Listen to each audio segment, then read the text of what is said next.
The marble floor of Aldrich House was not designed for running. Ilara Voss knew this. She had known this the moment she stepped through the side entrance 12 minutes ago, having misjudged the time it would take to cross from the iron gate at the far end of the estate to the east wing, where the contract reviews were held. She had known this when her heel caught the edge of the rug in the second corridor, and she stumbled but did not fall. She had known this when she passed a housemaid who looked at her with wide eyes and pointed left instead of right, which meant she had already been going the wrong way for 4 of those 12 minutes. She was now running. Her folder of documents was clutched under her left arm.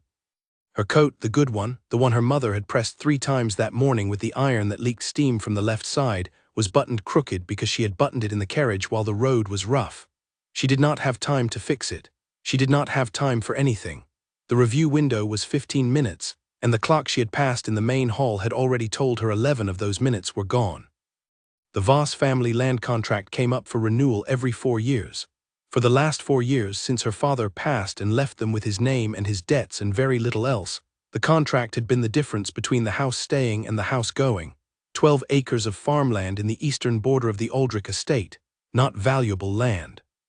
Not the kind of land that anyone would fight over, but it produced enough to pay the most pressing of the outstanding bills, and it gave her mother something to point to when the creditors came, which they did, with depressing regularity, twice a year. If the contract was not renewed today, it would lapse. If it lapsed, they would have 6 months. If they had 6 months, they would have nothing after that. Ilara turned the corner. She did not see the wheelchair. She did not see the man in it. She did not see anything except the narrow corridor opening up into a wider hall, and then she was not running anymore because she had hit something that was not a wall, something warm, something that made a sound when she hit it, something that had hands that caught the folder before it fell, and she was in someone's lap. She registered this in pieces. The folder was not on the floor. The coat she was sitting on was very fine. The hands that had caught her documents were large and entirely still. She looked up. The man looking back at her had gray eyes the color of winter water and an expression that communicated absolutely nothing. He was younger than she expected, though she was not sure what she had expected. Dark hair, a jaw that looked like it had been decided on deliberately. He was sitting in a wheelchair that cost more than the annual Voss contract, and he was holding her folder, and he had not said a single word. Ilara's brain caught up with her body approximately 2 seconds after it should have. She was in the Duke's lap. She was in Duke Cashen Aldrich's lap. She scrambled upright so fast that she knocked her elbow on the armrest of the chair and had to clench her teeth against the sharp pain of it. She stood. She straightened her crooked coat. She took the folder from his hands. He released it without resistance, and she said, "I am so sorry. I am so very sorry. I was not looking where I was going. I am terribly sorry. I did not mean to. I was looking for the East Wing review room, and someone told me left. But I think they may have meant their left, and not mine, and I am deeply sorry, Your Grace." He looked at her. He did not say anything. She waited for him to say something. She had prepared in the carriage on the way over for a range of possible outcomes to this day. The contract being renewed, the contract not being renewed, the steward being cold or warm or bureaucratically indifferent. She had not prepared for this. She had not prepared for the Duke himself to be in this corridor, in this chair, holding her documents with one hand and watching her apologize with the expression of a man watching weather. "I am very sorry," she said again, because she had run out of other words and the silence was becoming something with physical weight. He tilted his head slightly. It was not quite a nod. It was the most minimal possible acknowledgement that she had spoken. Then he held out her folder again. She took it. Their fingers did not quite touch. He turned the chair smoothly, without effort, one hand on the wheel, and moved away down the corridor in the direction she had come from. He did not look back. His shoulders were very straight. The back of his coat was as fine as the front of it. Ilara stood in the corridor with her folder and her crooked coat and the burning in her elbow, and she breathed for exactly 3 seconds. Then she turned her left, and found the East Wing review room on the first try. The steward, a man named Aldous with a very tidy beard and the air of someone who had seen everything and been unsurprised by all of it, was already at the table with the paperwork. He looked up when she came in. "Miss Voss," he said. "Yes," she said, "I am here. I apologize for the delay." "You are 3 minutes early," said Aldous. Ilara blinked. She looked at the clock on the wall. She had, in her panic, miscalculated. The clock in the main hall had been fast. She sat down across from Aldous and placed her folder on the table. Her hands were not quite steady, which she found irritating. She pressed them flat against the table and they stopped. The review took 20 minutes. Aldous went through the production records from the previous 4 years, yields, costs, maintenance expenditures, the 2 seasons when the eastern edge had flooded and output had dropped. Elara had all the documentation. She had spent 3 weeks preparing the documentation. She had cross-checked every figure twice, and then asked her older sister Myra to check them again, and Myra had done it without being asked twice, which was unusual enough that Elara had checked them a 3rd time afterward just to be sure. The numbers were good, not exceptional but good. The land was productive, the arrangement was fair, there was no logical reason to end it. Aldous closed the folder. "The Duke will make his decision by the end of the week," he said. "You will be notified in writing." Elara nodded. She gathered her papers. She thanked Aldous, who inclined his head with professional warmth and nothing more. She walked back through the estate toward the side entrance, correctly this time, no wrong turns, and she did not think about the grey eyes or the very still hands or the way the silence had pressed against her like something with mass. She thought about the numbers. The numbers were good. The contract would be renewed. She got into the waiting carriage. The driver, old Percy, who had been driving for the Voss family since before Elara was born and had the philosophical steadiness of a man who had seen everything twice, looked at her in the mirror. "Well," he said. "End of the week," she said. Percy made a sound that could have meant anything. He clicked at the horses. The carriage moved. The estate fell behind them. The road widened. The houses on either side became smaller, more familiar, and then there was the village, and then the turn past the mill, and then the long approach to the Voss house, which needed paint on the south side and new guttering on the north, and a dozen other things that the contract income would cover if it was renewed and would not cover if it was not. Her mother was waiting at the door. Clara Voss was 54 years old and had the posture of a woman who had decided a long time ago that if she stood straight enough, difficulties would slide off her. She watched the carriage stop. She watched Elara climb out. She read her daughter's face the way mothers read faces. "End of the week," her mother said. "End of the week," Elara confirmed. Her mother pressed her lips together.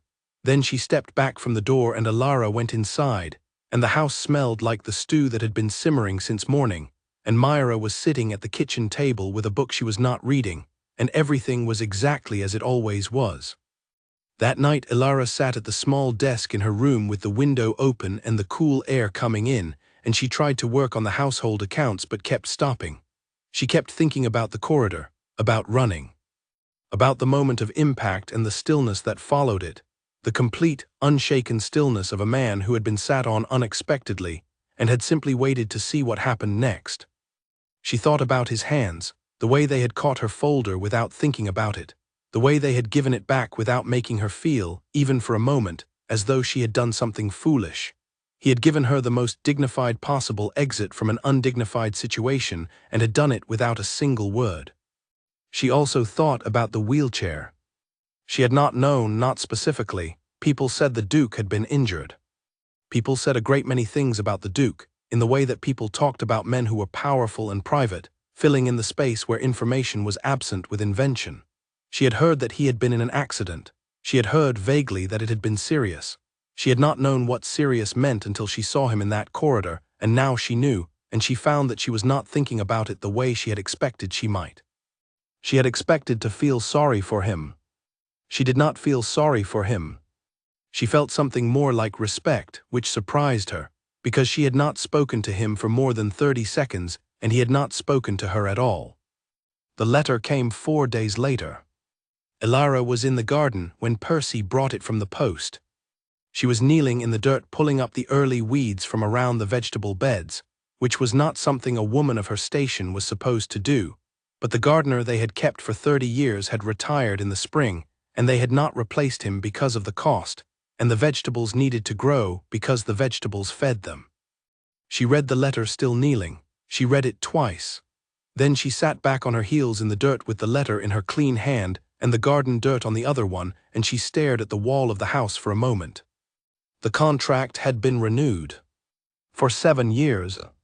Not 4.7. The rate had increased by a margin that was, by any reasonable calculation, favorable to the Voss side. The terms of maintenance obligation had been revised to reduce the cost burden on the tenant. There was a note in the margin, in very neat handwriting that was not Aldous' handwriting, that said simply, "The flood risk on the eastern edge will be addressed at the estate's expense before the next rainy season." Ilara read this 3 times.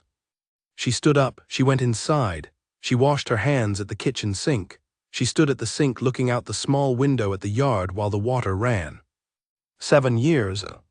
She thought about the grey eyes, the absolute stillness, the way he had held the folder. She dried her hands, she went to find her mother. The conversation in the kitchen went as conversations in the Voss kitchen usually went, which is to say her mother cried briefly and then became very practical about it. Myra sat at the table and listened. Her face was composed and pleasant and Ilara could not read it, but then Ilara had never been particularly good at reading Myra, who was beautiful and careful and kept her interior life tucked somewhere private. 7 years, her mother said for the 3rd time. 7. Yes, said Ilara. Did you speak to him, to the Duke? Not exactly, Ilara said. She did not explain. She folded the letter along its original creases and put it in her pocket and went back to the garden, because the weeds did not care about contract terms and the beans still needed attention. She worked until the light went. She thought about the corridor the whole time, about running and not seeing and the moment of impact, about a man who could have made the next 4 minutes very unpleasant for her and had instead held her folder and waited and then given it back and said nothing. She did not know why the terms were different. She did not know if she had anything to do with it. She suspected she did not. Why would she? She was nobody. She was a woman with dirt on her knees in a garden that was slightly too large for one person to manage, paying down a debt that was slightly too large for one family to carry. But the terms were different. And somewhere across town, behind the walls of Aldrich House, a duke with Winterwater eyes and very still hands had made a decision about her family's future, and then written a note in the margin about flood drainage, and Ilara Voss would not understand why for a long time, and the not understanding would sit in her chest like a stone she did not know the weight of yet. She pulled the last of the weeds in the last of the light. She went inside. She slept better than she had in months. 3 weeks later a second letter arrived. This one was not from Aldous. This one had the Aldrich House seal on the envelope, the same small, dark impression she had seen on the first letter, but the handwriting on the outside was different, precise, deliberate. The kind of handwriting that came from a person who had decided what they were going to write before they picked up the pen. Ilara opened it at the kitchen table with her mother watching and Myra somewhere in the house and Percy in the yard, and she read it, and then she read it again, and then she put it down on the table and pressed both palms flat on the surface and breathed. "What is it?" her mother asked. Ilara looked up. "He wants me to work for him," she said. Her mother blinked. "The Duke." "The Duke," said Ilara. "Doing what?"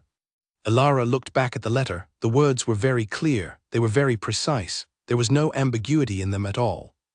"He needs someone to represent him at court," she said, "for the season. His charter requires him to attend certain events and he cannot. He finds it difficult to manage the social aspects. He wants someone to act on his behalf, to make introductions, to manage conversations, to handle the things that need handling." "A social secretary," her mother said. "Something like that. And he wants you." The tone of her mother's voice was not unkind. It was simply honest. Of the 2 Voss daughters, Ilara was not the one people looked at. Ilara was not the one people requested. Ilara was the one who fixed things, who calculated things, who pulled weeds in the garden and checked figures 3 times and prepared folders for meetings she was almost late to. "Apparently," Ilara said.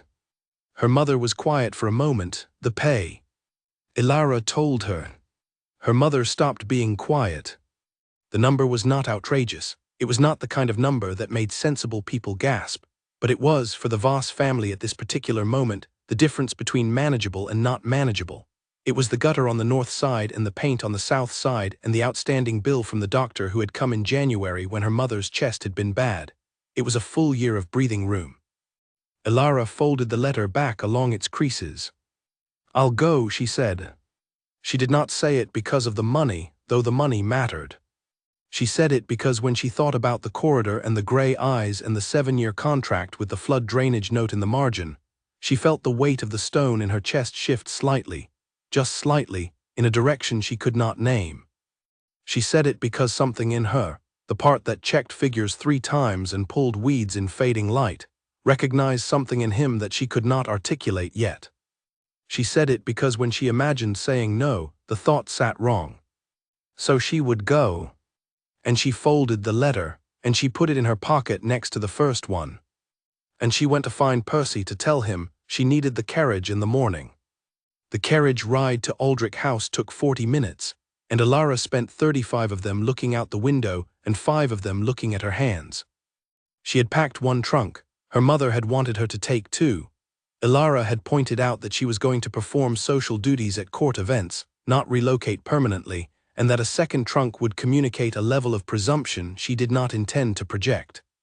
Her mother had then repacked the single trunk twice, adding things and removing things and adding them again, until the trunk contained everything Alara actually needed, and also 4 items she did not need but that her mother felt strongly about, which Alara had decided to leave in the trunk because she was choosing her battles.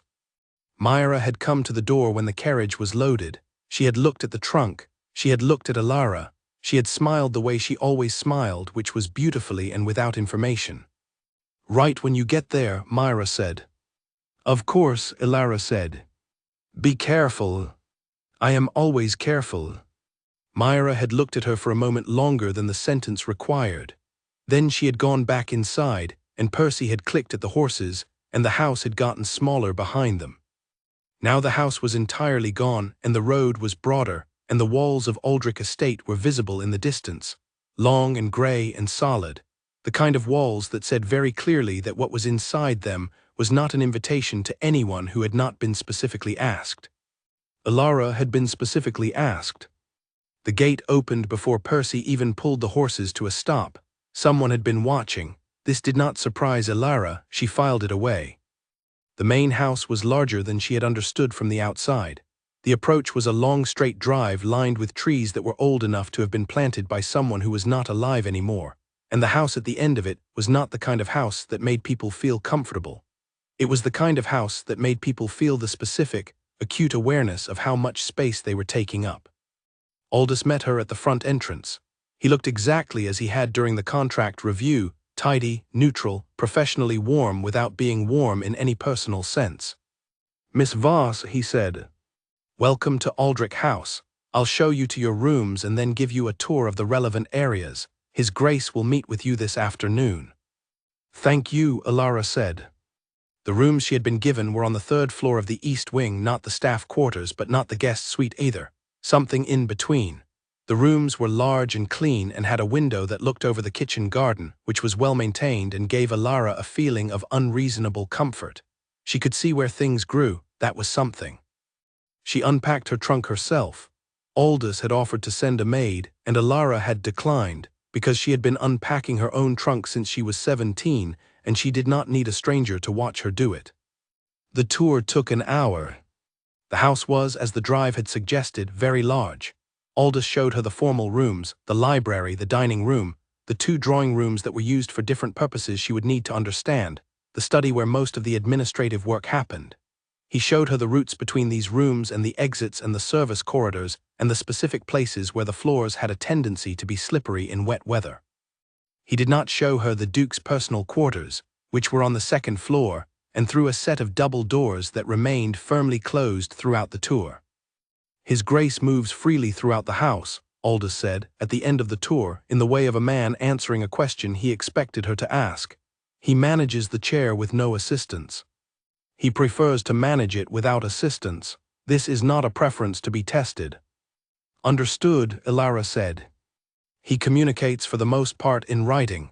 There is a system. You will learn it quickly. He is not patient with people who do not learn it quickly, but he is fair with people who try." "What kind of writing?" Alara asked. "Notes left on desks passed through staff. He is efficient. He does not write more than he needs to write." Aldous paused. "He has not spoken voluntarily to another person in approximately 2 years." Alara kept her expression neutral. "Why?" Aldous looked at her with the eyes of a man who knew the answer very well and had decided a long time ago that it was not his to share. "That is not mine to say," he said.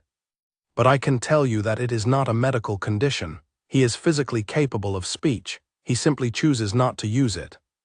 "Chooses," she said. "Chooses," Aldous confirmed, and his tone made it clear that this was the end of the subject. Alara nodded. She stored this information in the same place she stored the 7-year contract and the flood drainage note. In the place where things went when they mattered, but she did not yet understand how. The meeting with the Duke was at 3 in the afternoon, in the study. Alara arrived 2 minutes early. She sat in the chair on her side of the large desk. The desk had books on it, and papers that were not disorganized but were clearly being used, and a pen and inkwell that were set at a precise angle to each other. The shelves behind the desk were full. The room smelled like paper and old wood, and something else she could not name. She heard the chair before she saw him, the soft roll of it on the wood floor, the slight change in sound as it came from the corridor to the room. She did not turn around. She waited until he came into her eyeline, and then she looked at him. He looked exactly as he had in the corridor. He was wearing different clothes but the same expression, which was to say no expression in particular. He came around the desk and positioned himself across from her without hurrying, and he did not greet her with words, but he did nod once, which she interpreted as an acknowledgement that she was there and a signal that they could begin. There was a sheet of paper on the desk already. He turned it toward her. She read it. The paper listed the events for the upcoming season where his attendance was either required by charter or strongly expected by political necessity. There were 11 of them. Beside each event was a column of notes: who would be there, what was at stake, what he needed to happen at each one. It was thorough and direct and written with the economy of someone who had long since stopped bothering with social padding. She looked up at him when she finished reading. He was watching her read, had been watching her read the whole time, with the same still patience she had seen in the corridor. "This is clear," she said. "I have some questions."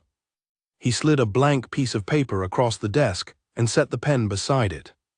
She wrote her questions. He read them. He wrote his answers in the same precise hand she recognized from the contract margin. She read his answers. She wrote follow-up questions. He answered those too. They did this for 40 minutes. By the end of it, she had a clear picture of what he needed, and he had, presumably, a clear picture of whether she could provide it. She did not know what he had concluded because his face was very difficult to read. But he did not end the meeting abruptly or hand her back to Aldous, so she took that as a reasonable sign. At the end, she wrote one more thing on the paper. She wrote, "I want to be useful to you. I won't pretend to understand things I don't understand, and I'll ask when I need to ask. I also won't bother you with things I can handle myself."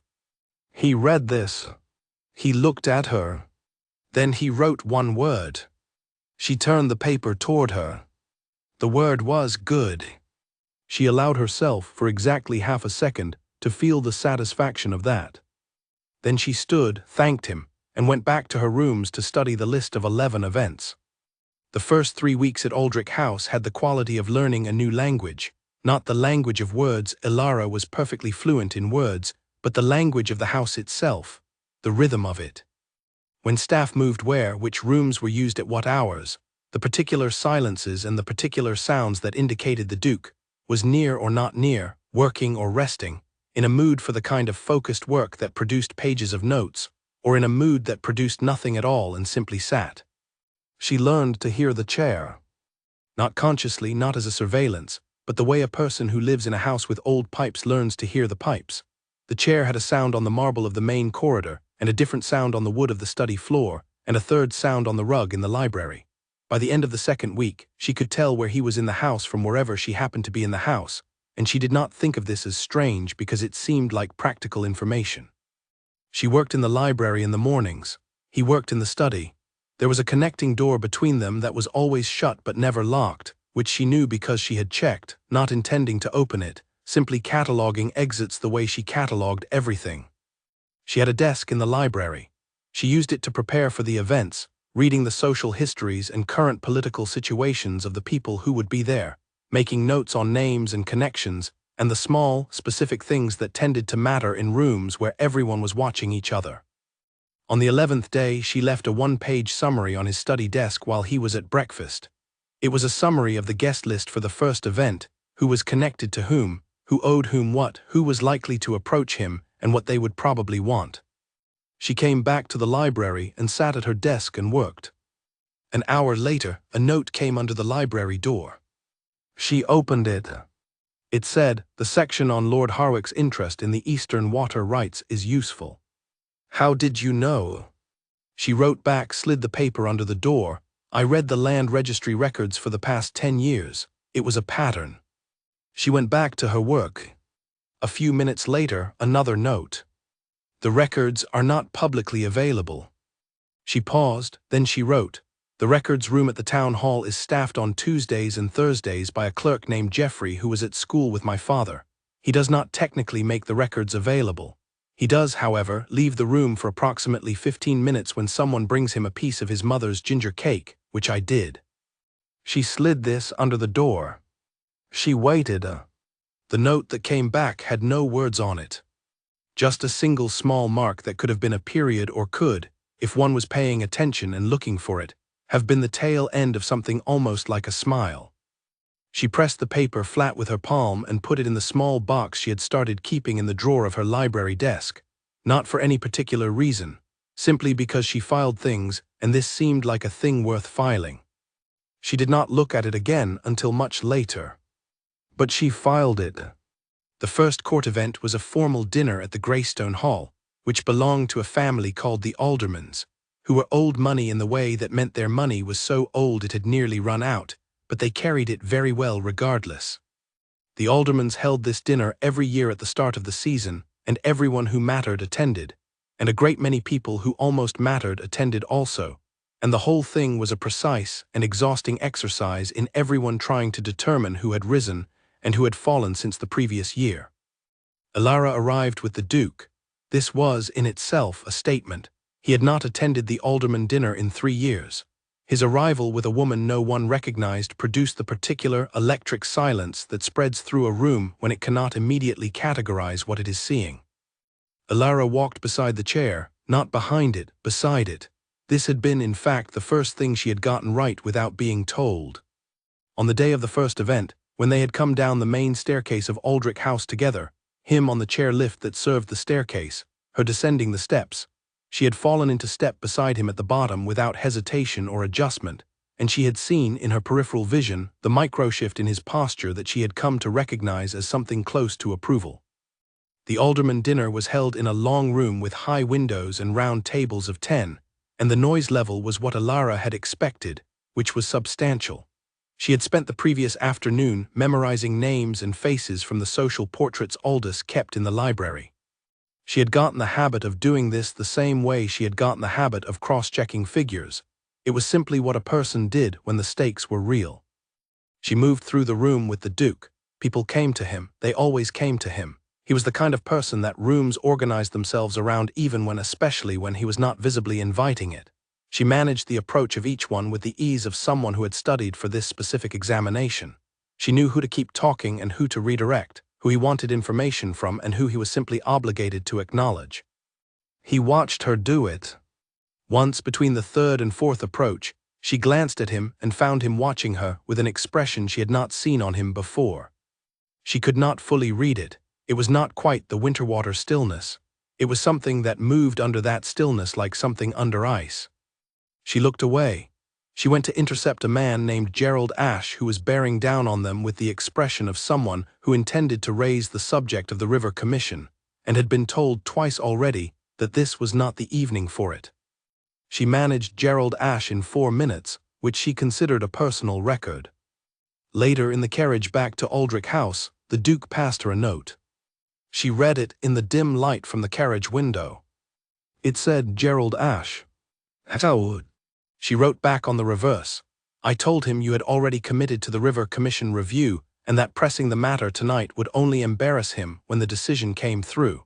He believed me because he wants the decision to go his way, and people who want things tend to believe information that protects their wanting." She passed the note back. She heard him write something. The note came back. It said, "That is not entirely true." She smiled briefly at the window. "No," she wrote, but it bought him 3 weeks of optimism and it bought you the rest of the evening. I considered it a reasonable trade. The note came back. One word. Yes, sir. She folded the note and put it in her coat pocket. Outside, the dark road ran back toward the estate, and the gates opened before they arrived, and the house sat lit in the night like something that had been waiting. She had been there 3 weeks and 4 days. It felt like longer. It felt like something she was just beginning to understand. She had not written to her family in 4 days. She sat at the library desk that night and wrote to her mother a practical letter about the house and the work and the fact that the kitchen here produced a very good breakfast, which her mother would find reassuring. She wrote 4 lines to Myra. She told Myra she was well and that the court events were manageable and that the work was interesting. She did not write anything about notes passed under doors or about the way a man's posture could shift in 4 centimeters and mean something she could not yet translate. She posted both letters in the morning and went back to work. The season had 9 events remaining. She was ready for all of them. What she was not ready for was the quiet of the house in the evenings, which was different from the quiet she had grown up with. The Voss house was quiet because of absence, the absence of money, of her father, of the future that had been expected and not arrived. The quiet of Aldrich House was different. It was the quiet of a person who had made a decision to be quiet, and it pressed against her in a way she could feel but not explain. She started reading aloud. Not to him. Not initially. She simply read aloud to herself in the library in the evenings because she had always done this when she was working through something, when the words on the page needed to move through her body to be understood. She read aloud from the estate correspondence, from the social history she was studying, occasionally from the books on the library shelves that were not relevant to anything but that she wanted to read. On the 6th evening, she realized the connecting door between the library and the study was not entirely closed. She stopped reading, she sat for a moment, then she kept reading. She did not acknowledge it, she simply read. And in the study next door, the Duke did not close the door.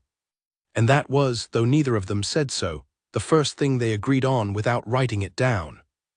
The second court event was a garden reception at the Thornton estate, which was smaller than the Alderman dinner and more dangerous for exactly that reason. Smaller rooms meant closer proximity, and closer proximity meant fewer places to deflect a conversation that needed deflecting. The Thornton family hosted 12 events every season, and this one, the second of the 12, was known among the court community as the one where everyone decided who their allies would be for the next 8 months. It was dressed up as a garden party. It was, in fact, a negotiation with flowers. Ilara understood this. She had prepared for it the way she prepared for everything, systematically, and slightly too thoroughly for anyone who did not take these things seriously. The Duke had read her 2-page briefing the morning before the event without comment, and then had written at the bottom, "You forgot Lord Pemberton's recent investment in the Aldrich shipping concern. He will use this as social currency tonight. He will make it obvious." She had not forgotten Lord Pemberton's investment. She had deliberately left it out of the briefing because she had decided to manage it differently. She wrote back and told him so, explaining her reasoning in 3 sentences. He read this and wrote back one word, "Proceed." She was beginning to understand what proceed cost him. It was not a small word for him. It was the word of a man who had spent a long time making all decisions himself in isolation, and had found that proceed, the actual release of control, the allowing of someone else's judgment, was a discipline he was working on. She did not say this. She filed it in the box in the library desk drawer. The Thornton garden was large and well kept in the way that said a great deal of money had been spent to make it look natural. There were roses climbing things and gravel paths between areas of grass, and the particular kind of early summer light that made everyone look slightly better than they actually were. The guests moved through it in patterns that were not random, they only looked random. Ilara had been watching social movement long enough to understand that it followed the same logic as water. It went where the pressure was lowest and pooled around whatever was most significant. The Duke was, in this garden, the most significant thing. He did not do anything to make himself so. He sat in one spot near the center of the main path, and people moved around him and toward him and slightly away from him and then back, as if drawn and then uncertain and then drawn again. Lord Pemberton arrived exactly when Ilara had expected him to. He was a round man with a pleasant face that he used very effectively to disguise the fact that he tracked social advantage with the precision of a ledger. He had a glass in his hand, and he approached with the ease of someone who had already decided the conversation was going to go the way he wanted it to. "Your Grace," he said warmly, "it's wonderful to see you out this season." The Duke inclined his head. Pemberton turned to Elara, "And you must be Miss Voss, I've heard wonderful things." This was not true. He had heard things, certainly, but wonderful was doing significant work in that sentence. "Lord Pemberton," Elara said, "I was hoping to speak with you actually. I understand you've been following the Aldrich shipping concern with some interest." Pemberton blinked. He had planned to raise this himself. He had planned to raise it as if he were doing the Duke a favor by being interested. Having it raised first by someone else, on the Duke's behalf, pleasantly and directly, removed his leverage so efficiently that he had to spend a second recalculating. "Indeed," he said. "His Grace is glad of your confidence," Elara said. "He wanted me to mention that the Q3 assessments are being prepared early this year. If you had questions about the returns, I'd be happy to arrange a meeting with his financial steward at a time that suits you." She was moving the conversation into the channel she had chosen for it, professional, forward-looking, already past the moment where Pemberton could use his interest as an asking price for anything. He was now simply a man with a meeting scheduled, which was fine, which was useful, but which was considerably less interesting for him than the version of this conversation he had planned. She watched him land on this. "That would be very helpful," he said pleasantly. "Wonderful," she said. "I'll confirm the date with Aldous." He stayed another 3 minutes, because leaving immediately would have looked like retreat, and then he excused himself and moved toward the drink table. Elara did not look at the Duke. She looked at the roses on the far wall, which were a very good red. She felt rather than saw him write something. A moment later, a folded note appeared in her peripheral vision, resting on the arm of the chair. She picked it up. It said 15 seconds. She understood him. Pemberton had been handled in 15 seconds. She had timed it as approximately 40, but she was willing to accept his read on it. She wrote back on the same paper, "He will tell 3 people about the meeting before he leaves the garden. By tomorrow it will be known that His Grace is actively managing investor relationships. That is worth more than one conversation." She set the note back on the arm of the chair. She felt him read it.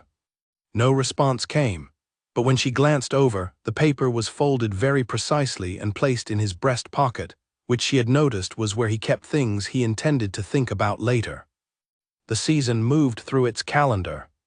An evening concert at the Whitmore estate, a formal luncheon at the City Hall, a charity function for the Children's Hospital that required Elara to spend 2 hours talking about the hospital's funding needs with people who were interested in being seen to give money rather than in actually giving it, which was its own particular skill. She discovered, good at this in a way that surprised her slightly. She had not known she was good at it. She had not had occasion to be good at it before. But the skill she had built at home, the skill of saying the exact amount that needed to be said, no more, no less, and of reading the room before she opened her mouth, translated directly into these spaces, and she moved through them with a confidence she had not known she possessed. People began to know her name, not just as the Duke's social liaison but specifically as Elara Voss, as someone worth speaking to, worth the walk across a room. This was new. She did not know what to do with it, so she did nothing except continue to work. Meanwhile, the house had its own rhythms. She had learned by now the particular quality of the Duke's silences. There was the working silence, which was focused and had a texture like concentration, and there was the tired silence, which was different in a way she could not entirely articulate but could feel, and there was the other silence, the one that occasionally appeared in the evenings when she was reading aloud in the library, the silence of someone listening. She never stopped reading when she felt that silence. She never acknowledged it. She simply continued, page after page, and he did whatever he was doing on the other side of the wall, and the house held both of them in its large, quiet rooms. On the 14th day of her time at Aldrich House, she came down the main corridor and found a book on the hall table. It had a slip of paper in it marking a page. The slip of paper had her name on it in his handwriting. She opened the book to the marked page. It was a collection of essays on agricultural land management, which was not the kind of thing most people left for other people to read. But one of the essays was about flood risk management in low-lying farmland, specifically in the eastern border regions of large estates, and it had 3 passages underlined in pencil. She read the whole essay standing at the hall table. She took the book to the library and put it on her desk and read the essay twice more. Then she wrote him a 3-page analysis of the Voss Eastern acreage in the context of the methods described in the essay, including projected cost estimates for 2 different intervention approaches. She left this on his study desk in the morning. She did not mention it again. 2 days later, she found a note from Aldous on her desk, saying that the Duke had arranged for a drainage surveyor to assess the eastern Voss acreage, and that the survey would be conducted the following week. She sat very still for a moment. Then she went back to work. The evening of the 5th event, she met a young man named Oliver Crest. He was the second son of a family from the north, which meant he had no estate to inherit and had therefore made himself interesting instead, which he had managed very effectively. He was funny in the particular way that came from being very intelligent and slightly bored, and he found Alara funny in return, which was not something she was accustomed to. He spoke to her for 20 minutes at the Finchley reception, and at the end asked if he might call on her at Aldrich House. She said she would have to consult her schedule. He smiled. That is what people say when they mean yes. She smiled back before she could stop herself, then yes. When she returned to the Duke's side, he was watching the far end of the room with the particular stillness he used in public. But she had been beside him long enough now to know that the still expression had gradations, and the one he was wearing was one she had not seen in a specific combination before. She could not name it, she noted it. She noted it the same way she noted everything. She put it in the box. The following Tuesday, Oliver Crest sent flowers to Aldrich House. They were yellow, not roses, which everyone sent, but something more cheerful and less formal, which fit him perfectly. Alara put them in a vase on the library desk. The next morning, she arrived in the library to find her desk had been moved. Not significantly, not rudely. But it was now positioned so that the flowers were facing the window rather than the room, and the angle of the desk meant that anyone coming through the connecting door from the study would not immediately see them. She looked at the desk, she looked at the flowers, she looked at the connecting door. She moved the desk back to exactly where it had been. She did not move the flowers. That afternoon, a note came under the connecting door. She opened it. It said, "The Cavendish reception is in 3 days. I will need you to manage the introduction to Lord Severn, which will need more preparation than usual." It was precise, it was professional, it was the kind of note that had nothing to do with moved desks or yellow flowers. She wrote back, "Understood. I'll have a briefing ready by tomorrow morning." She slid the note back. She sat for a moment. Then she looked at the yellow flowers on the desk and thought about water finding its level and pressure moving towards space, and the particular way large things announce themselves slowly sideways through the displacement of small ones. Oliver Crest came to call on Thursday. He was exactly as he had been at the reception, warm, funny, interested. She served tea in the formal sitting room because that was where guests were served tea, and because something in her, without her permission, did not want to bring him to the library. They talked for an hour. He was easy to talk to. She found herself genuinely smiling at several points, which was not something she performed but something she noticed afterward, the way you notice something you had not expected. He asked if he could call again. She said yes. That evening at dinner, which she and the Duke took together 3 times a week at the long table in the dining room, in silence, with notes passed at intervals about the following week's events, she was aware, in a way she could not explain, of being watched. Not the way he always watched her, something different in it. She looked up from her plate. He was looking at the table, his pen was still, his plate was nearly untouched. She picked up her pen and wrote on the paper beside her glass, "Are you not hungry?" He looked at the paper. He picked up his pen. He wrote, "I am fine." She read this.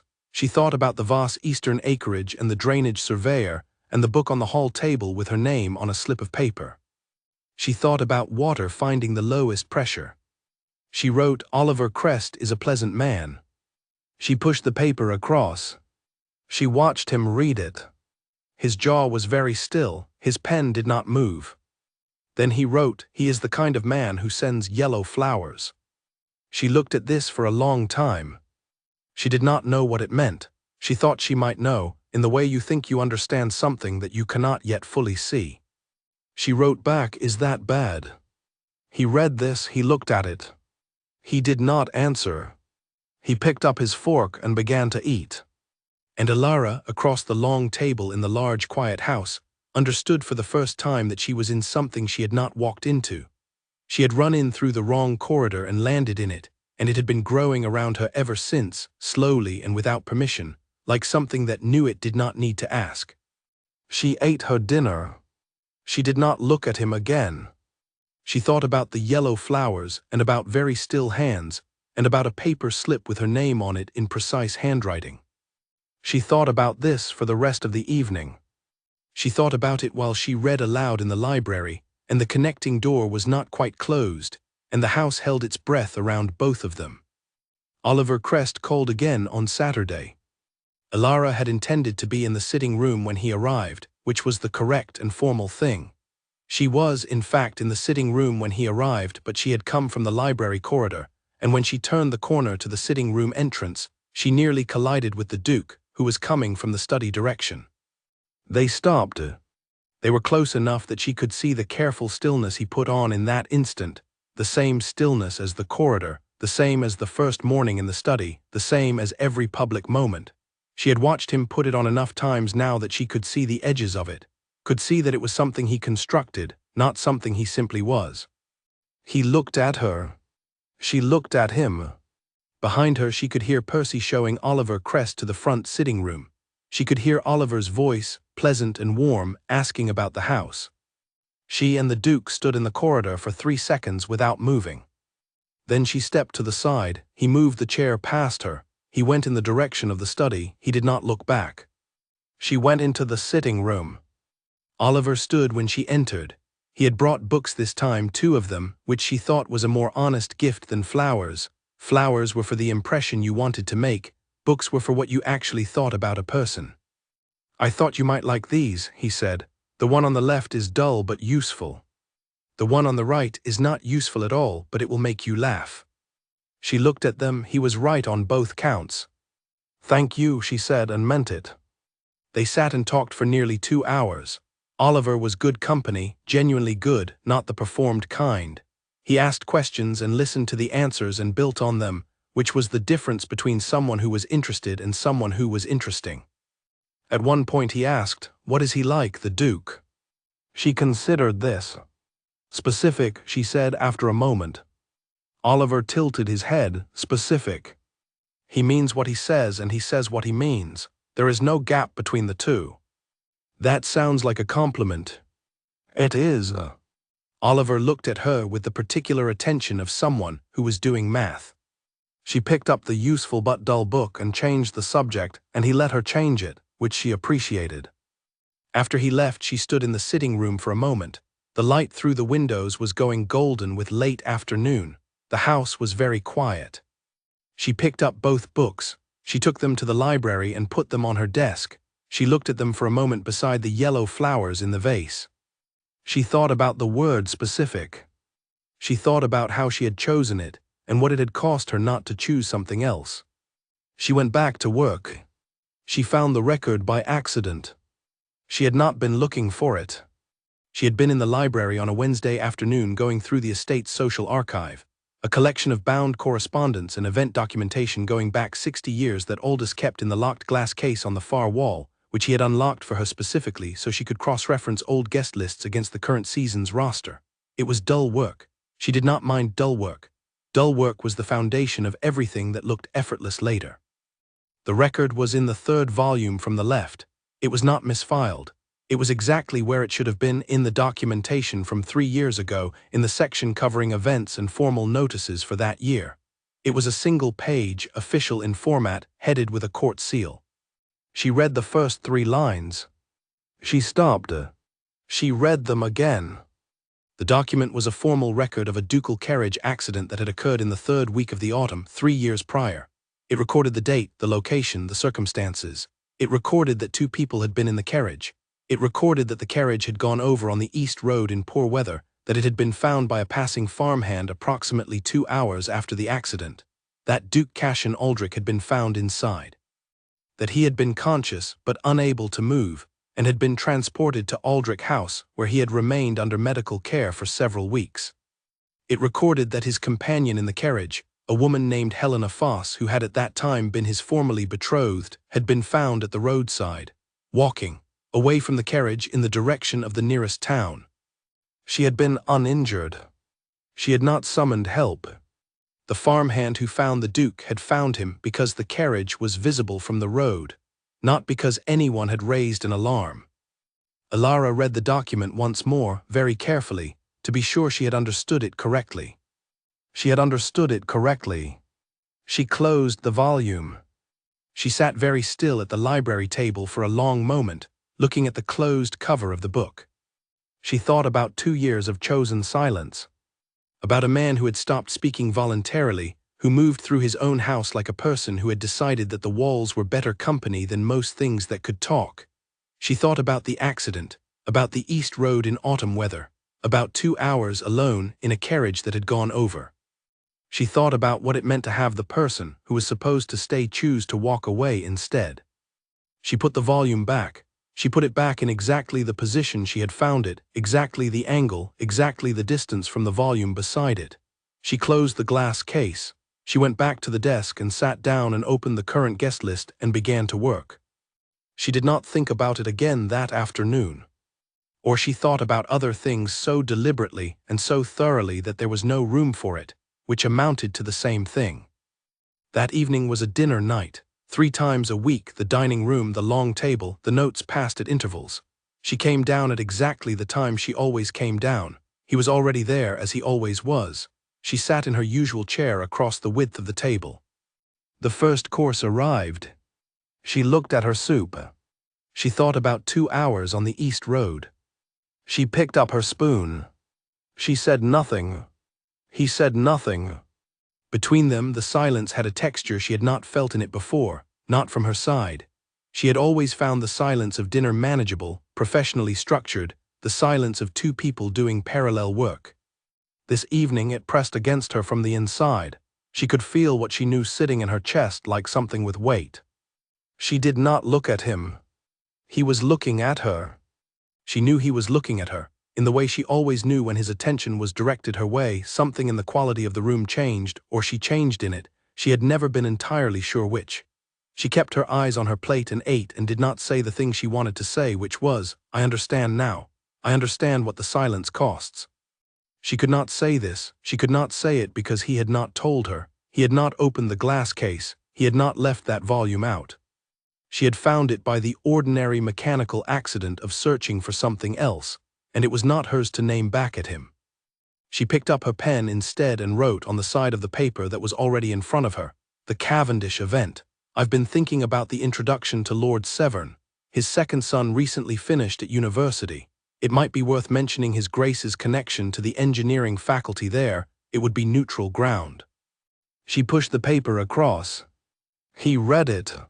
He wrote, "My connection to the engineering faculty is limited."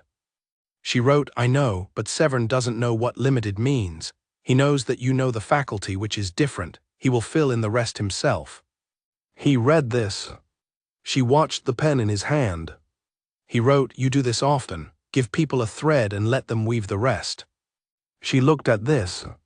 She wrote back, "It is more respectful than telling people exactly what to think, and it is usually more effective." He sat with this for a moment, then he wrote, "Is it what you are doing with me?" She looked up. He was looking at the table, at the paper, at his own handwriting. She sat with the question. She wrote, "No, with you I try to say exactly what I mean." He read this. She watched him read it. The second course arrived and they set the papers aside for a moment, and the footman moved and the room recalibrated, and when the footman had gone and they were alone again in the quiet, neither of them picked up the papers immediately. They ate. The silence was different now. Still no words, but the texture had shifted. It was not easier or harder, it was more known. like the moment in a language when you stop translating each word separately and start understanding the sentence as one thing. She had the thought and recognized it for what it was, and set it aside and finished her dinner. He wrote one more note before she left the room. She found it at her place after she came back from washing her hands. It said, "Good night, Miss Voss." She looked at it. She wrote, "Good night, Your Grace." She left the note on the table. She went upstairs. She sat at the desk in her room and did not light the lamp.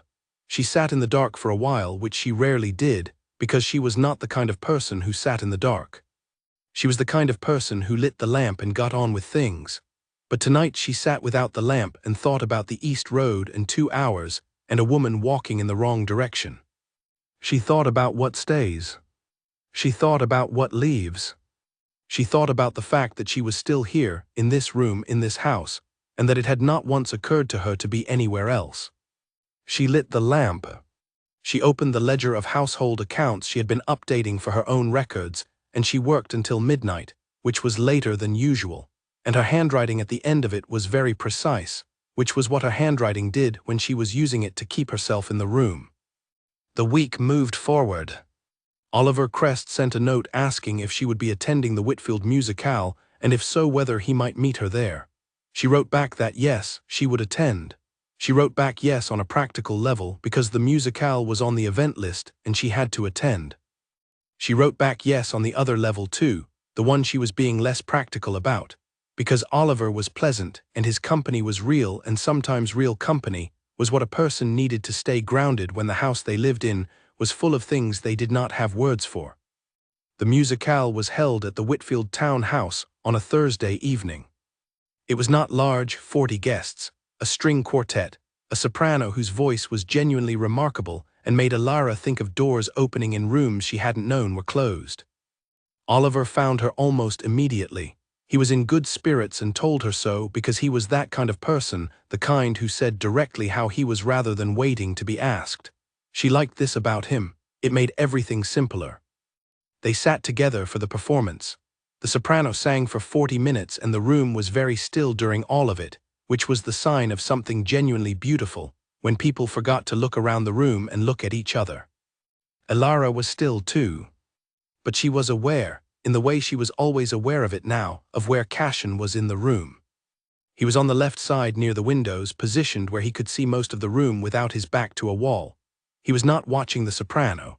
He was watching the room, and once in the 40 minutes of the performance she felt his gaze cross to where she was sitting, and she did not turn her head, and the soprano's voice went up and the room breathed, and then the gaze moved on. During the interval, Oliver brought her a glass of water and said, "He watches you, you know." "He watches everyone," she said.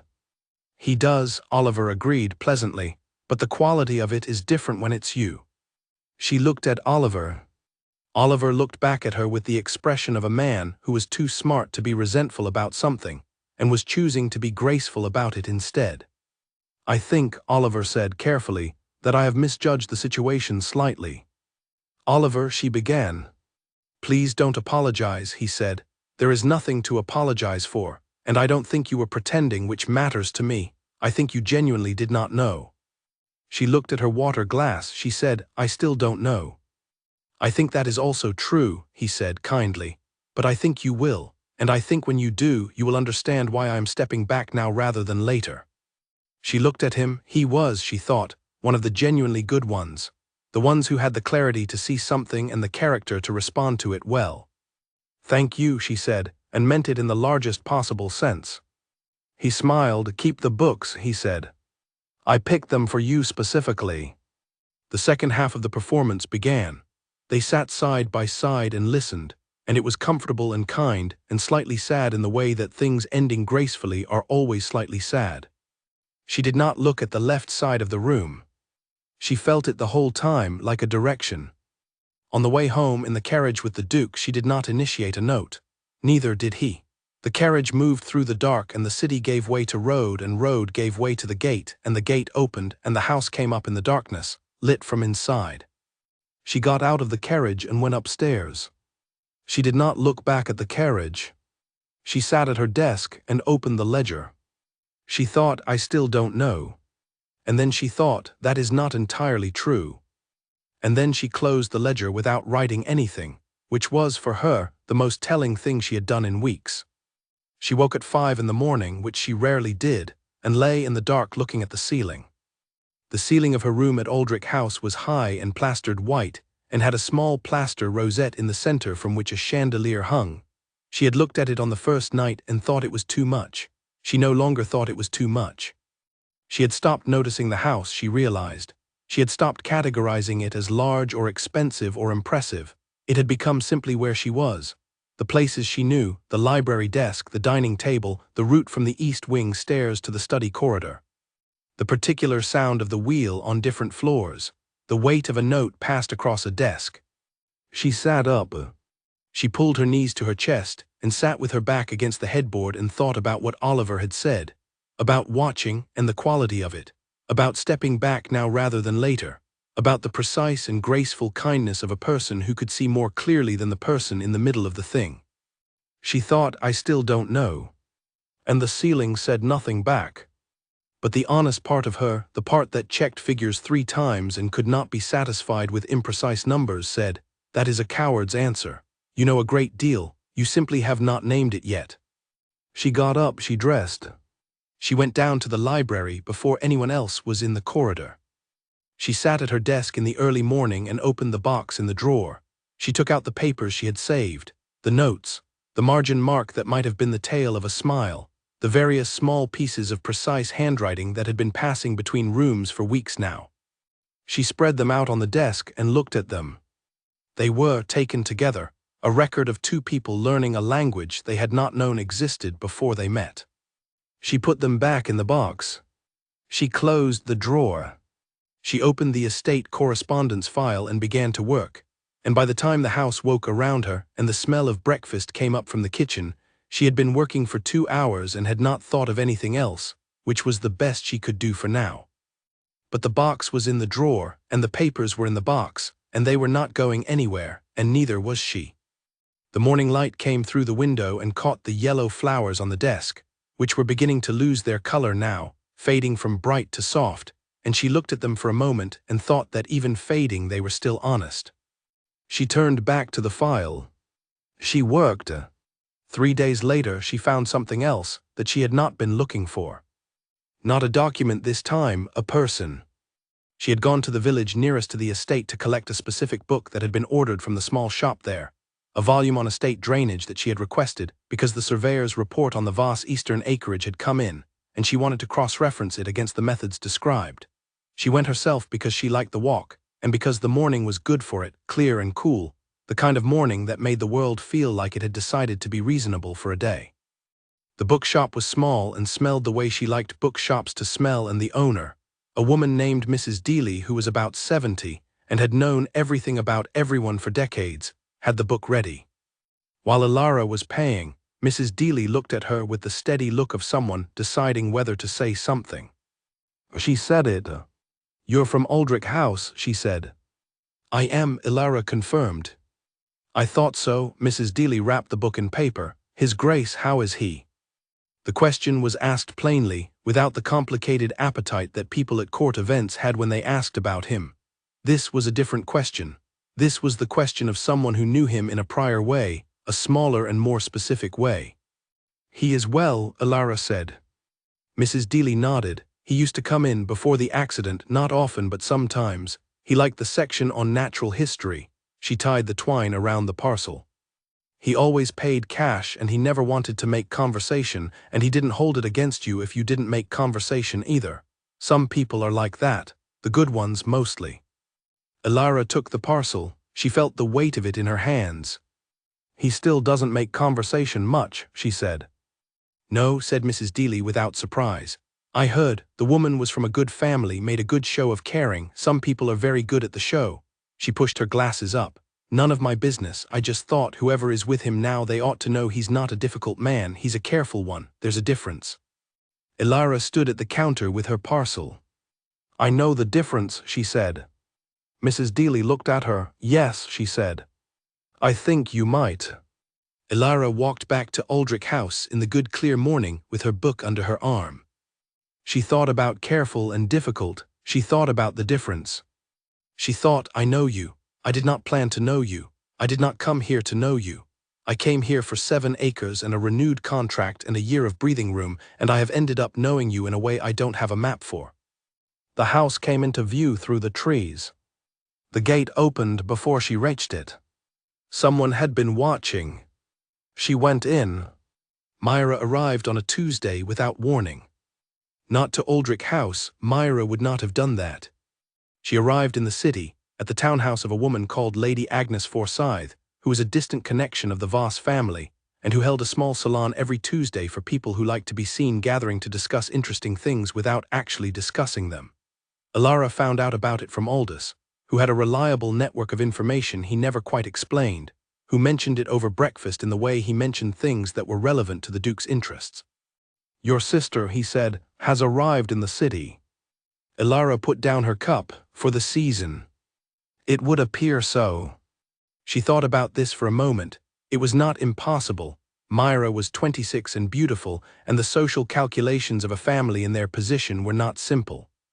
But Myra had not mentioned it in any of her letters, and Myra's letters, while careful and warm, were very selective about what they contained. Thank you, Ilara said. She wrote to Myra that morning. She received a reply by afternoon. The reply was exactly as Myra's letters always were, warm on the surface, a smooth surface, nothing snagging on it if you tried to pull at a corner. She was delighted to be in the city. Agnes was a lovely hostess. She hoped Ilara was well. She would love to see her. They had tea on Thursday at Agnes Forsyth's house. Myra was, as she always was, beautiful. Not aggressively so, not the kind that required attention, but the kind that rooms simply arranged themselves around the way rooms arranged themselves around Cashin, except for entirely different reasons. She wore a dress the color of early spring. Her hair was done in the way that looked unplanned and cost a great deal. She hugged Ilara warmly. They sat in Agnes's front drawing room with tea and small cakes, and Agnes herself, who stayed for exactly 15 minutes, and then found somewhere else to be with the graceful instinct of a woman who understood when rooms needed to be private. You look well, Myra said, when Agnes was gone. I am well, Ilara said. The work suits you. It does. Myra poured more tea for both of them, though neither needed it yet, which was what Myra did when she was managing a conversation. She gave her hands something to do so her face could stay very still. I would like to attend the Cavendish reception, Myra said. Agnes has an invitation. I thought I might join her party.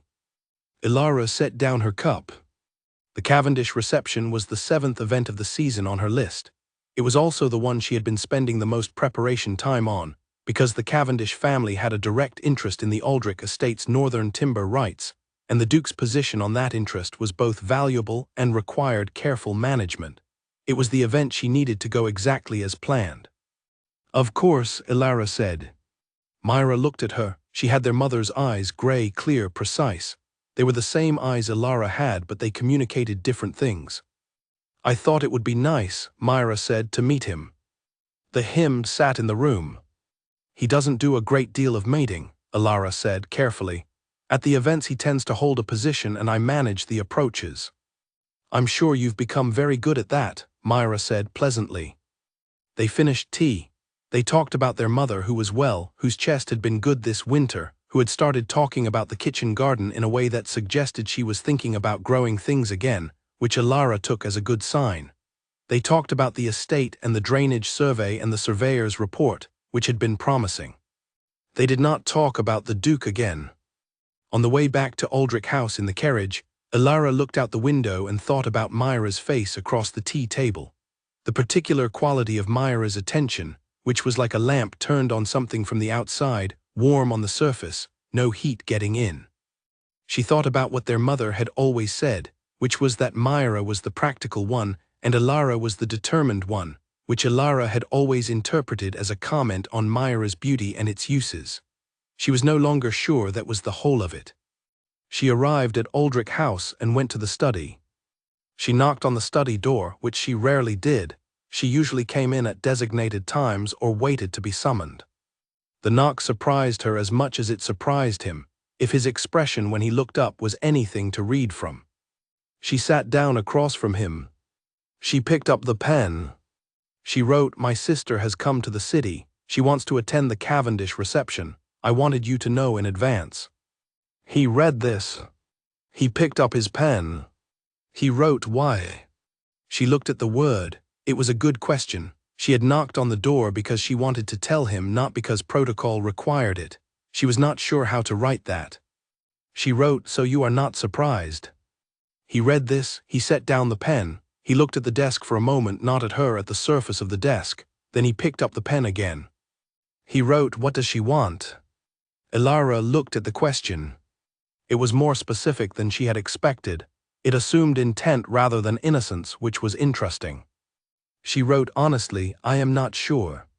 He read this. He wrote, "What do you want?" She looked at this for a long time. She wrote, "I want the Cavendish event to go well." He read this. He wrote, "That is not an answer to the question."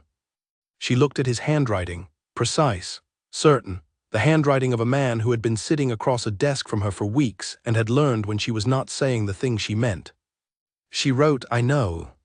She put the pen down. She stood, she thanked him and left the study and went back to the library and sat at her desk without opening anything. She sat. She thought about what she wanted. She thought about the box in the drawer and the papers in the box, and the fact that she had not thrown any of them away, which was not an accident, which was the kind of decision that was not really a decision, but was made in the way of things that do not ask permission. She thought about a woman walking away in autumn and a man who had stopped speaking as a result, and about how silence could be a kind of answer, and about how she herself had been doing something similar, not silence exactly, but a careful management of what she allowed herself to name. She opened the drawer. She looked at the box. She closed the drawer without taking anything out. She picked up the file for the Cavendish reception and got back to work. The morning of the Cavendish event arrived in the way of important things, quickly, as though the days before it had not quite been real. Elara had prepared thoroughly. She had her notes, her guest summaries, the specific approach she planned for Lord Severn and his second son, the 3 conversations she needed to initiate and the 2 she needed to prevent. She came downstairs in the evening dress she had brought from home, deep green, which her mother had said suited her, and which she had chosen partly because it was good and partly because it was the color of the library walls, which felt appropriate in a way she was not going to think about too carefully. She met Cashin in the main hall. He was wearing evening dress, formal, perfectly fitted, the kind that had been made for him rather than bought, and he was in the chair, and he looked exactly as he always looked, which was like someone who had decided precisely who he was and had no intention of revising it. He looked at her when she came down the stairs, and she looked at him. The footman by the door found somewhere to look that wasn't either of them. She came down the last step. "Ready?" she said, which was not a word she usually said aloud in these departures. It came out more gently than she intended it to. He picked up his pen from the small table by the door and wrote on the card that lived there, "Are you?" She picked up the card and read it. She put it back. She said, "Yes." They went. The Cavendish house was on the better side of the city, and the reception was exactly what Elara had anticipated. The usual combination of genuine interest and performed interest and political interest, arranged in the usual rooms with the usual drinks, and the usual orchestra playing something elegant in the background that no one was listening to. She worked the room with the efficiency of someone who had done this enough times now that it had become its own kind of fluency. Lord Severn and his son went exactly as she had planned. The 3 conversations she needed to initiate, she initiated.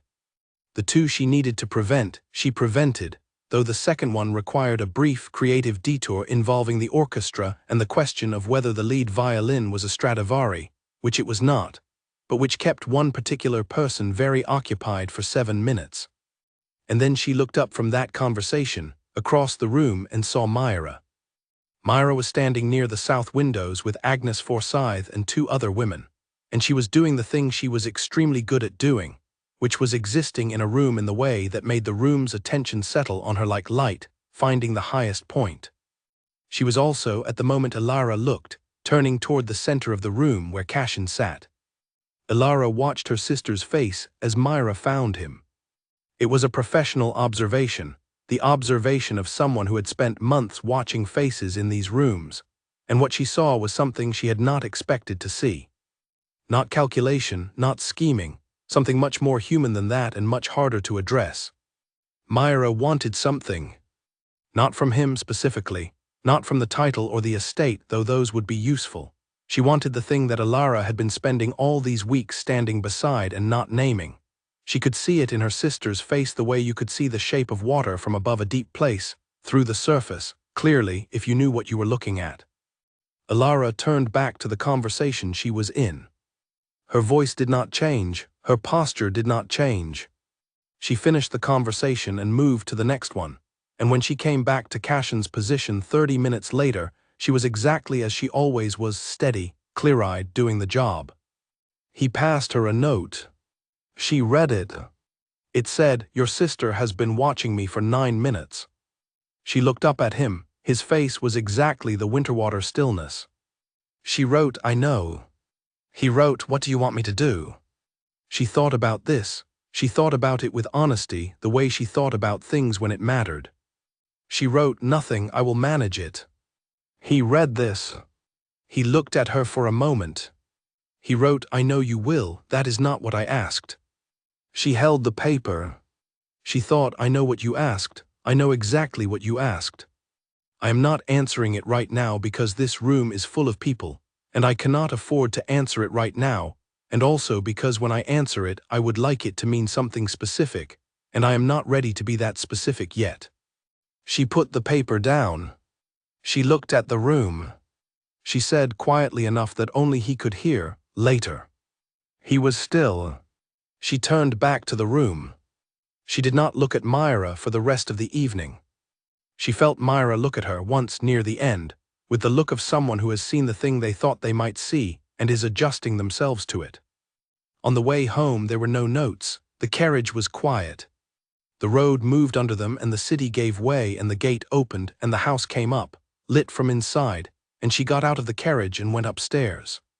She changed out of the green dress. She sat at her desk. She thought, "Later." She thought, "I said later," and he said nothing and accepted it, which is what a careful man does with a word that means something real. She put her hands flat on the desk. She thought, "I am going to have to be more specific very soon." She looked at her hands on the desk. They were steady. They had always been steady even when she was afraid. They were steady now. She was not afraid. She was something else entirely. Something she did not have a word for that sat in her chest like a stone that had finally found its weight and settled. She turned off the lamp. She slept. She had said later and later had not yet arrived, and in the 3 days between the Cavendish reception and the next court event, the house held its breath around both of them. Or maybe only she held her breath. She was not certain what the house was doing. She was not certain what he was doing. He was, from all observable evidence, doing exactly what he always did, working in the study in the mornings, reading in the evenings, passing notes at dinner, moving through the rooms of his house with the self-possession of someone who had long since decided he was not going to perform discomfort for anyone's benefit. But the quality of things had shifted. She felt it most in the evenings when she read aloud in the library. She had not stopped reading. She had been doing it long enough now that stopping would have been more noticeable than continuing. She sat at her desk and read from whatever she was reading, the estate correspondence, the social history, occasionally the books Oliver had given her, and the connecting door was always not quite closed, and she was always aware of the silence on the other side of it. But the silence was different now. It was more present somehow, more particular, as though it had a face turned toward her through the wall. She read, she did not stop, she did not acknowledge it. But on the 4th evening she chose a different book. A novel she had found on the library shelf, thin, old, with a faded cover. She opened to the first page and began. It was the kind of novel that did not explain itself, that simply dropped you into the middle of a world and expected you to find your footing. She liked those. She had always liked those. And she read for an hour without looking up, and at the end of the hour she put the book down and the library was completely quiet and the connecting door was not quite closed. A note appeared under the door. She bent and picked it up. It said, "What is the novel?" She wrote the title and the author and slid it back. A few minutes passed. A note came back. It said, "I have a first edition." She looked at this. She wrote, "May I see it?" She held the paper for a moment and then slid it under. There was a longer pause, then the connecting door opened. Not all the way, it opened about 2 feet. Enough. He was on the other side of it, in the chair, in the warm light of the study lamps, holding a slim book in both hands. He held it out. She stood up from her desk. She walked to the door. She took the book from him. He released it and she held it and looked at the cover, old, dark green, the gold lettering faded but still there. She looked up at him. The light from both rooms met in the doorway. She was standing. He was in the chair. The door was between them, held back against the wall, fully open now in the way that neither of them had moved it before. Neither of them said anything. She held the book in both hands the way he had held it. She said, "Thank you." He looked at her. She looked at him. The stone in her chest was completely settled now. It knew its own weight. She knew it. She said quietly, "I meant what I said, later." He was still. She took a breath.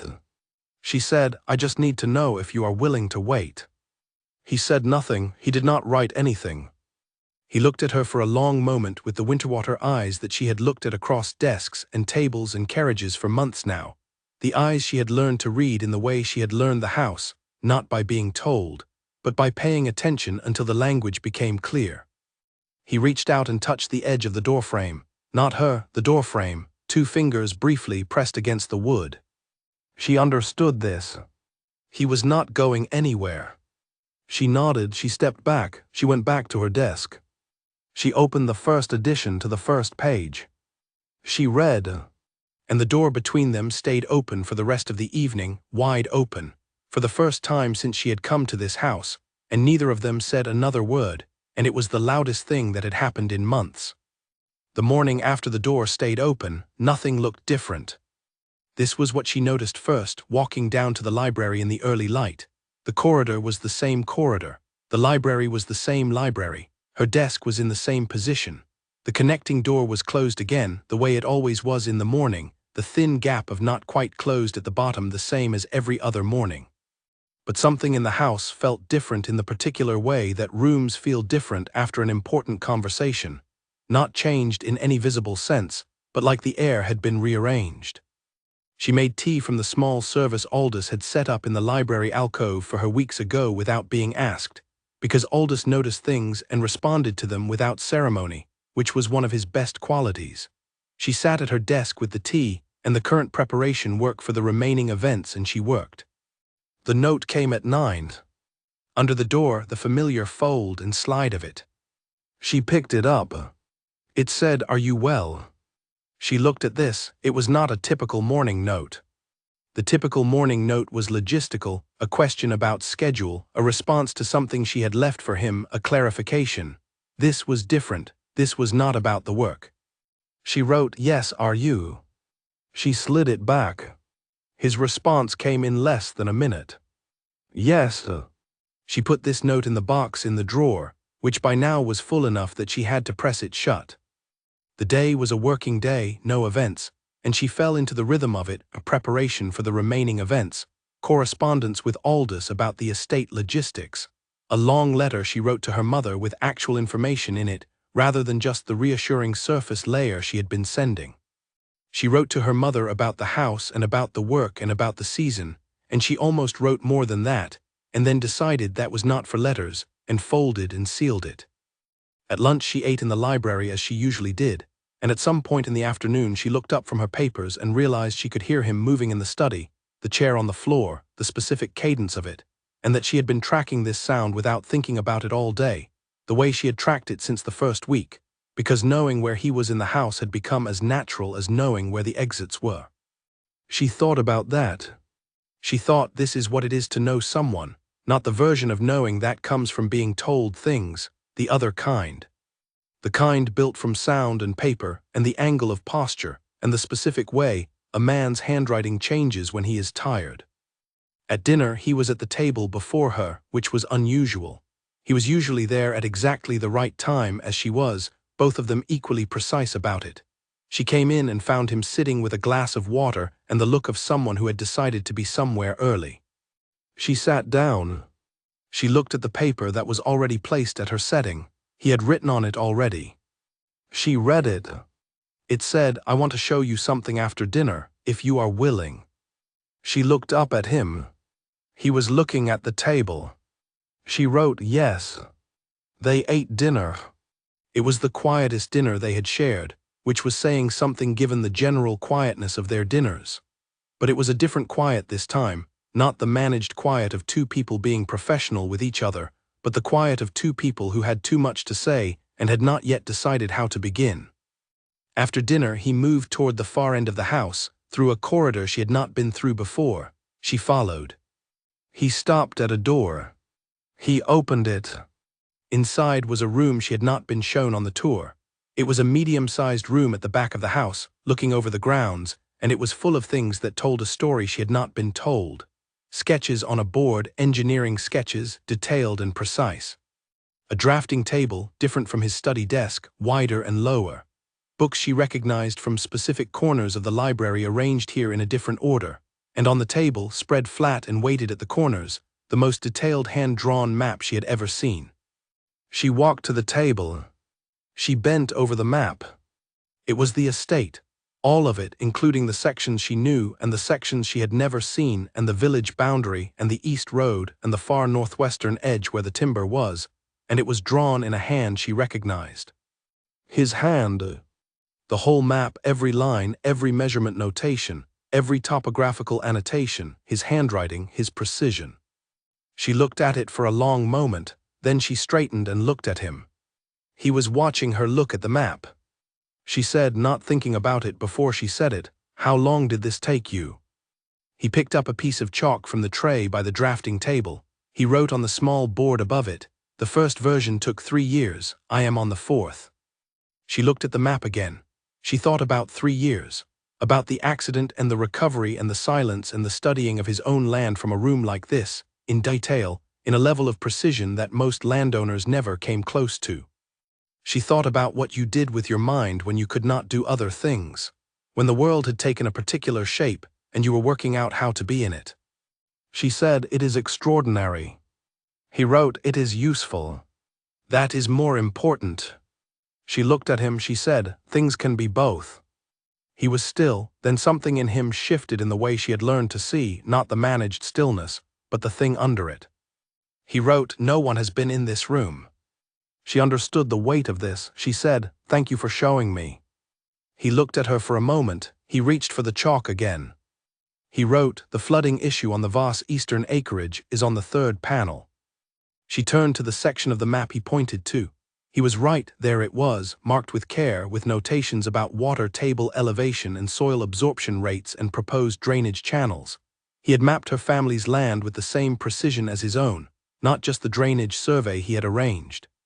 The whole of it placed within the context of the wider estate, correctly understood. She looked at this for a long time. She said very quietly, "You did not have to do this." He wrote, "I know." She kept looking at the map. At the Voss Eastern acreage, 12 acres, carefully drawn, thoroughly understood, part of the whole picture.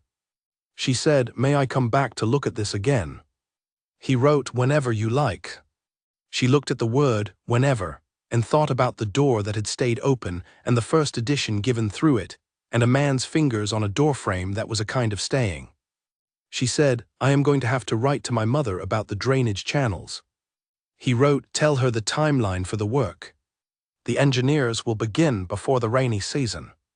She nodded. She looked at the map one more time, then she straightened and thanked him and left the room. She went to the library and sat at her desk in the evening quiet. She did not read aloud. She simply sat. Through the connecting door, which was not quite closed, she heard the faint sound of chalk on board. He was back in the map room or back in the study, she could not tell which, but he was working, and she was working, or she was sitting in the library not working and being willing to call it working. She opened the box in the drawer. She took out the first note she had ever filed, the one with the mark that might have been a smile. She held it in both hands. She put it back. She closed the drawer. she said to the library, to the not quite closed door, to the house that held them both. I know now, I know what I want. The house said nothing back. But the chalk sound stopped for exactly 3 seconds. Then it started again. And she smiled for herself in the quiet room. The following week, Myra came to Aldrich House.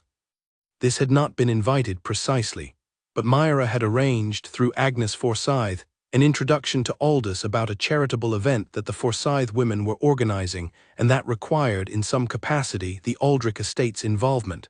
It was a legitimate reason. It was the kind of reason that came with a thin layer of legitimacy over a different purpose, and Alara recognized both layers because she had been cataloging Myra's behavior for 26 years. She was in the main hall when Myra arrived. This was also not quite an accident, she had wanted to be there. Myra looked exactly as she always looked, but there was something under it today that was not quite Myra's usual management, a brightness that was one step too bright, the kind of brightness that came from preparation. They greeted each other warmly. They went to the formal sitting room for tea. Aldous appeared with the tea and the relevant documents about the charity event. He was present for exactly the time it took to hand over the papers and answer 3 questions, and then he left with the same graceful instinct as Agnes Forsyth, which Alara noted was the particular skill of people who served exceptional principles. They knew when rooms needed to be cleared. Myra looked around the sitting room. She looked at the ceiling, the furniture, the window. It is a wonderful house, she said. It is, Alara agreed. Larger than I expected. It takes some getting used to. Myra looked at her. Her eyes were very clear. They had always been very clear. She said, Are you happy here? The question landed simply, not as a weapon, not as a probe, simply as a question asked by someone who had known Alara for all of Alara's life and was allowed to ask it. Alara said, Yes. Myra looked at her for a long moment. She said, I came to the city partly because I wanted to. I know, Alara said. And partly because I thought. Myra stopped. She set down her cup. I thought that perhaps there was something I should look at before it was decided. I thought perhaps there was still a question. Alara looked at her sister. She said, Is there? Myra was quiet for a moment. She was not performing the quiet, she was in it. She said, No. The word was honest.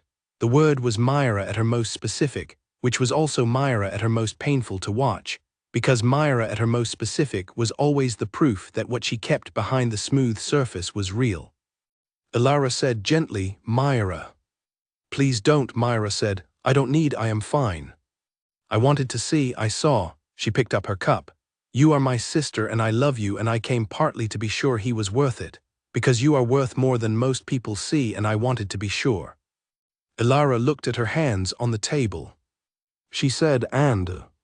Myra said, He watches you the way good things are watched, with attention and without wanting to possess. A pause. Then Myra said, He is worth it. Alara felt something in her chest release that she had not known was held. She said quietly, Thank you. Myra smiled. It was a real smile, not the managed one, the one she kept for private. She said, Now tell me about the drainage channels. Your letters have been scandalously vague, and I want actual information.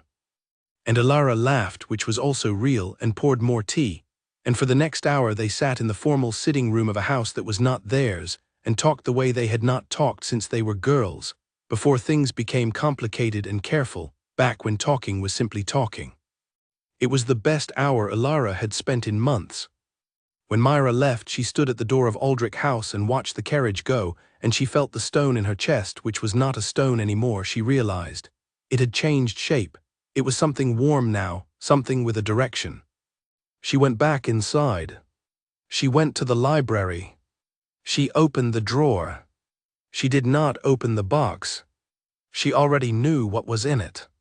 She picked up a fresh sheet of paper and wrote a note and folded it, and went to the connecting door and pushed it all the way open and walked into the study. He looked up. She put the note on his desk. She walked out. She went back to her desk. She sat down. She opened a file. On the other side of the wall, she heard him unfold the paper. She waited. She did not have to wait long. A note came through the door in his hand. He had come to the doorway, which she had not expected, and held it out to her, and she stood and took it. She read it. It said yes. She looked up at him in the doorway. The connecting door was fully open. She said, "I haven't asked yet." He looked at her. He wrote in the air, the ghost of writing, the habit of it, and then he stopped. He did not reach for a pen. He said in a voice that was rough from disuse and absolutely certain, "I know what you were going to ask." It was the first time she had heard his voice, properly, close, not in a corridor by accident. It was exactly what she would have expected it to be, and also completely different. She said, "Then yes." He was still. She was still. The house around them was entirely quiet. And then she smiled, which she did not plan to do, and his expression shifted in the way she had been cataloging for months, the thing under the ice, moving, finally breaking through, and they stood in the doorway between the two rooms that were both of theirs and said nothing else for a moment. There was nothing else that needed saying. Not yet. But there would be. And they both knew it. The days that followed had a different quality to them. Not dramatically different, not the kind of different that people in novels described as the world looking brighter or the air tasting sweeter. Ilara was too practical for that, and she suspected he was too practical for that, and she was glad of it, because the thing between them had been built on practicality, on notes passed under doors and guest lists prepared and figures cross-checked, and a map drawn in 4 careful years, and it did not need to become something it was not. But the quality was different. In the mornings she worked, he worked. The connecting door was open, fully, the way it had been on the evening with the first edition, and she moved between the two rooms freely now, which was something she had been doing for weeks in terms of the notes, but which now included her actual physical presence in the study when she had questions or needed a second reading of something. He had a different quality in the study than he had at the dining table. At the dining table he was formal, correctly so, the controlled version of himself. In the study he was working, which meant he was entirely present to the thing in front of him, which meant the formality was not performing because it had nothing to perform for. He was simply himself, concentrated, precise. Occasionally so absorbed in something that 3 notes from her went unanswered for an hour before he looked up. And when he looked up, he looked slightly surprised to find the world was still happening around him. She liked this about him. She liked watching people be good at things. She told him this one morning without planning to. She said, "You are very good at this." He looked up from the papers. She said, "At thinking, at the kind of thinking that stays in the problem." He looked at her. He picked up the chalk, he kept it on the study desk now as well as the map room, and wrote on the small slate, "You think that is unusual." She said, "I think most people are good at interrupting themselves. You don't." He looked at the slate, he looked at her. He erased what he had written and wrote something different. He wrote, "You don't either." She read this. She thought, "No, I don't, but I thought that was just me being efficient, not something someone would notice." She said, "It took me until this year to realize it was a skill and not a personality flaw." He read this in her face more than her words, she thought. He wrote, "Who told you it was a flaw?" She looked at the question. She thought about her family, about the years of being the one who was useful instead of the one who was wanted, about her mother's love which was real, and which also could not quite see what was specific about Ilara because it was so busy being proud of Myra. She said, "No one said it directly." He erased. He wrote, "The things no one says directly are the loudest." She looked at his handwriting. She thought about a woman walking away on an east road. She said quietly, "I know." He held her look. Then he turned back to his papers. She turned back to hers. And the morning kept going around them, and the house kept being the house, and the connecting door stayed open, and it was the best kind of ordinary, the kind you had earned. She was in the middle of a sentence. She read aloud in the evenings. She had done this since the 3rd week, when the house was too quiet, and the only remedy she had for too quiet was her own voice filling some of the space. She was reading from the novel with the faded cover, the real one, not the first edition, which she kept on the library shelf in the place he had told her to keep it, because the first edition was fragile and she was careful with fragile things. She was in the middle of a sentence. The sentence was about a woman standing at a window in winter, watching birds on a bare branch, and the author was using this to say something about the quality of waiting, about what waiting does to the body of a person who has been doing it too long, the way it makes you light and heavy at the same time. She stopped, not because of the sentence, because behind her in the room there was a sound. Not the chair. Not the chair on marble or the chair on wood. Not the wheel sound she had been hearing for months without thinking about it. A footstep. She had not heard a footstep from him in 3 years. She had not heard one from him at all. He was always in the chair when she saw him in the study, in the dining room, at court events, in the corridor that first time. She had assembled her entire knowledge of him from a position that was always at the chair. The footstep was behind her. She finished the sentence. She did not turn around immediately. She sat with the book in her hands and the sound of it still in her ears, and she took a breath and recognized from somewhere deep and honest in her that she was bracing herself not for something bad, but for something she needed to receive correctly. She turned around. He was standing, braced against the bookshelf with one hand, the other at his side, both feet on the floor, the chair behind him and to the left where he had left it. He was upright. He was tall. She had not known how tall. The chair changed everything about proportion. He was considerably taller than she had imagined, which was not something she had ever consciously imagined. He was looking at her. His jaw was set, not in pain. She checked immediately for pain, and she did not think she saw it, though she might have been wrong. It was something more like the look he wore when he was holding a position he had decided on, the look of determination as a physical state. His hand was very white against the bookshelf. She looked at him. She took in the whole thing, the standing, the bracing, the whitened knuckles, the height she had not known, the look on his face. She said, "You'll want better shoes for that." He blinked. It was the first time she had seen him blink in surprise, which was the first time she had seen him surprised at all. She held her expression steady. She meant it. He was wearing evening slippers, the soft indoor kind which had no grip and no support, and she was genuinely concerned about the slipping on marble problem, which was a real and practical problem. He looked down at his feet. He looked back up at her. Something in his face shifted, not to amusement exactly, but to the territory just beside amusement, the territory she had been glimpsing in the chalk mark on the small board, the period that might have been something else. He reached for the chair back and held on to it and slowly, with the care of someone who had been working on this in private for a long time, lowered himself back into it. She stayed in her chair with her book. She said, "How long?" He picked up the chalk from the side table. He wrote 6 weeks. She nodded. She thought 6 weeks. He had been doing this for 6 weeks, while she was here, while she was reading in the next room.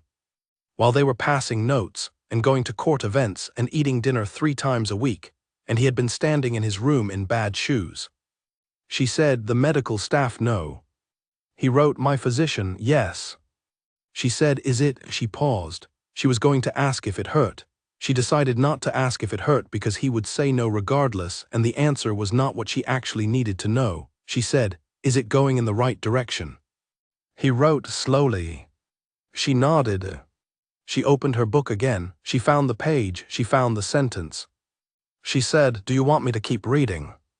A pause, then the chalk on the board, and she did not look up to see what he wrote because she already knew. She kept reading. She read the rest of the chapter, and then one more because the first chapter ended at a strange place, and she wanted to give it another quarter-hour of life before she put it down. She read at the same pace. She always read steady, not performing, not for an audience, in the same way she would have read alone. He sat in his chair in the doorway between the rooms while she read. She had not noticed him come to the doorway. He was there when she looked up at the end of the second chapter, chair in the threshold, present, quiet. She closed the book. She said, "I will tell Aldous to order better shoes tomorrow." He looked at her for a moment. He wrote, "Thank you." She said, "Good night." She stood. She went to her door. She looked back once. He was still in the threshold of the connecting door, the chair in the space between the 2 rooms. She went to bed. She lay in the dark with the ceiling above her and the house quiet around her, and she felt the specific, particular joy of a thing you have been watching come slowly toward you finally arriving, and it was nothing like she might have imagined if she had imagined it, which she had not, because she had been careful not to imagine too far ahead. It was quieter than imagination. It was better. She thought he stood up. She thought, in bad shoes, next to a bookshelf, for how long before he let go? She thought 6 weeks of that. She thought, I did not know and he did not tell me, and the reading every evening was what made the room safe enough to stand in, and I was giving him that without knowing I was giving it, and some things work that way. She thought some things work that way. She fell asleep. The next morning, better shoes appeared in the main corridor. She did not know how Aldous had managed it so fast, and she did not ask. The shoes were good leather, sensible, with actual soles. They were placed by the hall table where his driving gloves were kept. She did not acknowledge them. He did not acknowledge them. But when she came past at noon, they were in a different position, which meant someone had moved them, and she thought, he has looked at them. She thought, good. The following court event was the Halton dinner, which was the 8th on the list. The Duke attended in the chair as he always attended, and she worked the room with the efficiency she had built over 2 months, and everything went as planned. Nothing unusual happened. But she was aware through the whole evening of something new in him, not visible to anyone who had not been watching him for 2 months, but visible to her in the particular way that you can see the shape of something underwater if you know exactly where to look. There was an energy under the stillness that had not been there before, a coiled quality, something that had been decided and was now waiting for its moment. In the carriage home, he wrote a note. She opened it. It said, I want to tell you something. She wrote, tell me. He wrote, not tonight. She looked at this. She wrote, all right. She put the note in her coat pocket. She looked out the window at the dark road. She thought, something is coming. He has decided something and he is working up to it in his own time, and I have been here long enough to know that his time is not other people's time. His time is specific and deliberate, and when he is ready, he will be completely ready. She thought, I can wait. She thought, I am very good at waiting. She had been waiting her whole life for the specific things, the specific version of events where someone saw what was particular about her and said so. She had practiced patience. She had filed things in boxes and not named things until she was ready and sat in the dark without the lamp when she needed to. She could wait another day. She looked at the road going by and she smiled for herself in the carriage. She felt him look at her. She did not turn toward him, but she kept smiling. The next morning she arrived in the library to find something on her desk. Not a note, a small object. A piece of the kind of smooth river stone she had once, in passing, mentioned that she picked up as a child one specific evening over dinner, weeks ago, when she had been telling him about the vast land and its proximity to the river, and she had described the stones as if it were simply information and not the kind of memory that lived in your hands. The stone was on her desk. It was smooth and gray, and exactly the right size to fit in a palm. She stood at the desk and looked at it. He had found a stone that matched a description from a dinner conversation 6 weeks ago. She sat down, she put the stone in her left hand and closed her fingers around it. She sat like this for a moment. Then she put it in the drawer in the box, on top of everything else. She opened the file for the Halton follow-up correspondence. She worked. At noon, a note. She opened it. It said, did you find it? She wrote, yes. She slid it back. A moment later, the response, good. She pressed the note flat with her palm. She added it to the box. The box was very full now. She would need a larger box. She wrote this on a piece of paper and slid it under the door. The response took a few minutes. It said, there is a cabinet in the map room. You can use the second drawer from the top. She read this twice. The second drawer from the top of a cabinet in his private map room. The room no one had been in before her. The room with the 4-year map. She wrote, are you certain? He wrote, I put it there for you. She held this note for a long time. Then she stood up, went through the connecting door, went through the study and into the map room. She found the cabinet. She opened the second drawer from the top. It was empty and waiting, and exactly the right size. She stood in the map room with the drawer open and looked at the large map spread on the drafting table, at all 4 careful years of it. at the section with the vast acreage and the drainage notations. She stood in the room he had not shown anyone and looked at the drawer he had emptied for her. She thought, this is what he does instead of saying things, he makes space. She went back to the library. She gathered the box from the drawer. She carried it to the map room and put it in the second drawer from the top of the cabinet and pushed the drawer closed. She stood in the map room for a moment. She said to the room, to the house, to the man somewhere in the study, "Thank you." She went back to work. The something he had said he wanted to tell her came 4 days later. She had not asked about it. She had not left openings for it in the way of a person who was waiting for something and wanted to be obvious about the waiting. She had worked and attended the 9th event, a charity luncheon that went without incident, and read in the evenings and passed notes and eaten dinner and let the days go the way they always went. On the 4th day she was in the library in the late afternoon, and the connecting door was open and she heard footsteps.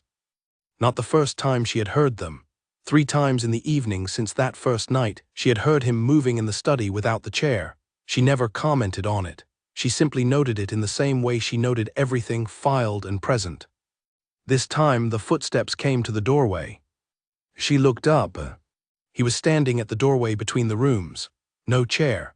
Both hands loose at his sides, no wall behind him, just standing in the opening with the study light behind him and the library light in front and 4 feet of space between them. He looked at her. She put down her pen. He said, "I want to tell you something." His voice, again, the same roughness from disuse, the same certainty. She had heard it twice now and it still surprised her in the same way, not the fact of it but the quality of it, the way it sounded like a choice every time. She said, "All right." He took a step. He was in the library now, in the room with her without the chair, for the first time since she had come to this house. He crossed 3 feet of floor to the chair at the other side of her desk, and he sat in it, the ordinary chair, the visitor's chair, and he put his hands on the desk and he looked at her. She looked back. He said, "I stopped speaking because speaking was how I had been connected to someone who was not worth the connection. Every word I said in that carriage before the accident I could hear her not meaning the things she said back. I had known for a while. I kept speaking anyway because stopping felt like admitting something I was not ready to admit." A pause. After the accident, stopping was easy. The silence was honest. Speaking was not for a long time. She sat very still. He said, "You were the first person who made speaking feel like it might be honest again." She looked at him across her desk. She said, "What made you decide to tell me tonight?" He said, "Because I have been standing in my room and in the study, and at the edge of this doorway for 6 weeks practicing being upright, and I am tired of practicing things without saying what they are for." She held this. She said, "What are they for?" He looked at her. He said, "You." One word, certain, without performance. The word of a man who had chosen every word since he started speaking again with the care of someone who had spent a long time learning that words mattered. She sat at her desk. She thought about 12 acres and a renewed contract and a wrong turn down the wrong corridor. She thought about notes passed under doors and books left in hallways and a drawer made empty. She thought about all the small specific things that a careful man did instead of saying things, and then she thought about him saying it. She said, "I know." He was still. She said, "I have known for a while." She said, "I was waiting for you to be ready." He said, "Are you?" He stopped. He started again. "Do you want this?" She looked at him across the desk. She said, "I moved my papers into this house 6 weeks after I fell into your lap in the wrong corridor. I have been reading aloud in the evenings for 2 months to fill a silence I found too large, and which turned out not to be empty. I kept every note you ever passed me in a box in a drawer and now in a cabinet in your map room." She paused. "Yes, I want this." He looked at her. The library was very still. Then he reached across the desk and put his hand over hers. His hand was warm. It was the same hand that had caught her folder in the corridor months ago, that had given it back without making her feel small. She had been thinking about those hands, without quite calling it thinking about those hands, for months. She turned her hand over. He did not look away. She did not look away.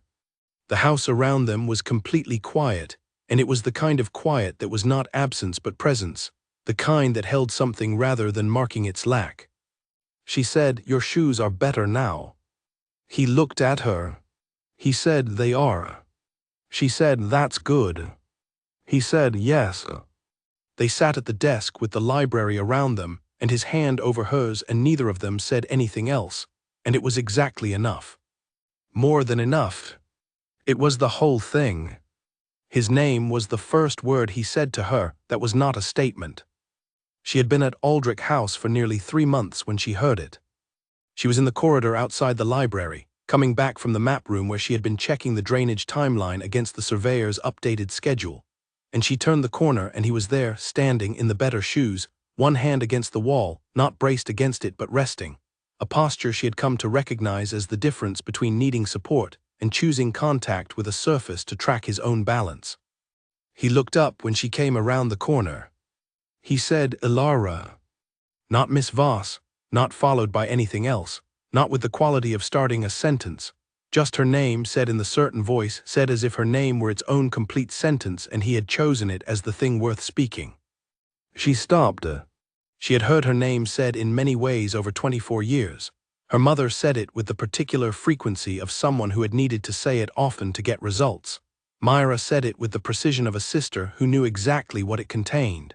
Oliver had said it once with warmth and once with the grace of someone stepping back.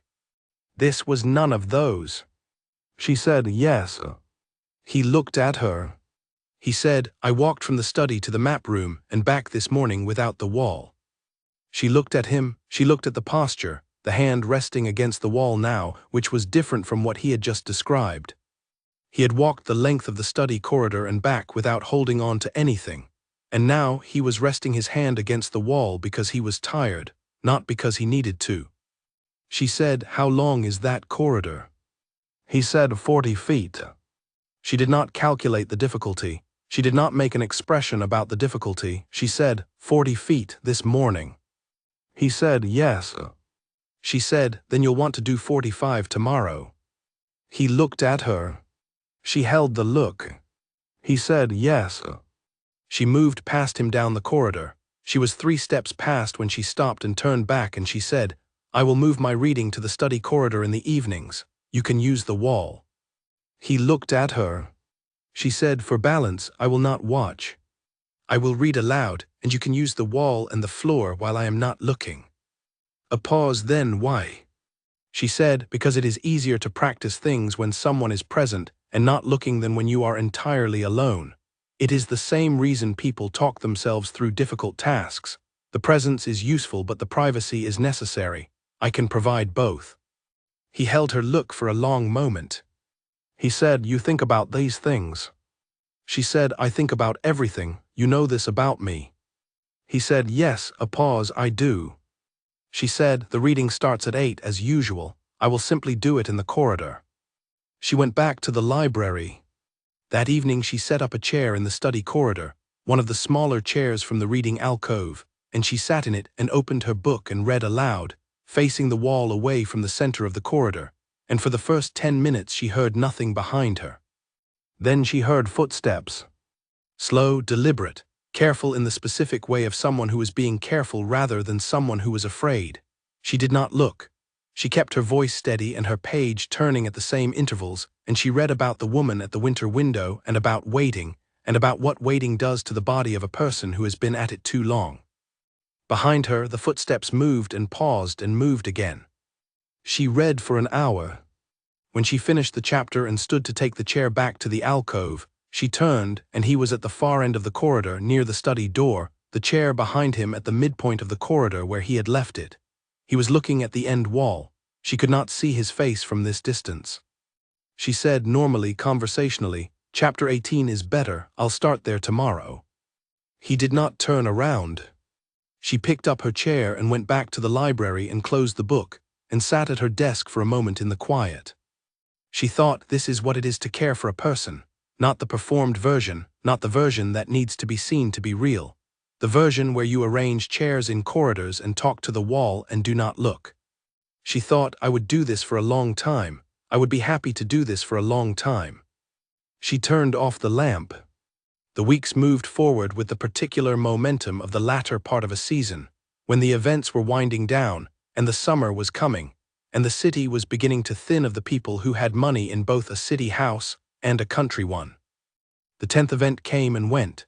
The 11th was the last, a farewell dinner at the Alderman estate again, which was how the Alderman's book ended every season, and which was a different kind of gathering from the first, everyone slightly more tired, slightly more honest, the performances slipping at the edges. She moved through it as she always moved through it. She managed the room, she managed the approaches. She was good at this, was still discovering the edges of how good. At one point she looked across the room and found him watching her. Not the Winterwater stillness, something different, something that was not performing anything. She held the look for a moment. Then she turned back to the conversation she was in and finished it and moved to the next. In the carriage home, he did not write a note. She did not write one either.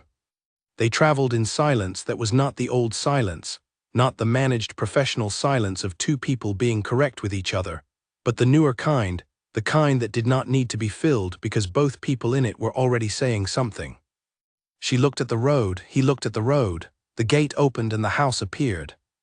They got out of the carriage and went inside and went separately up to their respective parts of the house as they always did, and at the top of the stairs she turned back and he was at the bottom, and they looked at each other for a moment across the stairs and the landing. She said, "Good night." He said, "Good night, Elara." She went to her room. She changed out of the evening dress. She sat at her desk. She did not open the ledger. She sat with her hands flat on the desk and thought about her name in his voice, and about 45 feet without the wall, and about a drawer made empty and filled again. She wrote a letter to her mother. She wrote a real letter this time, not the surface version.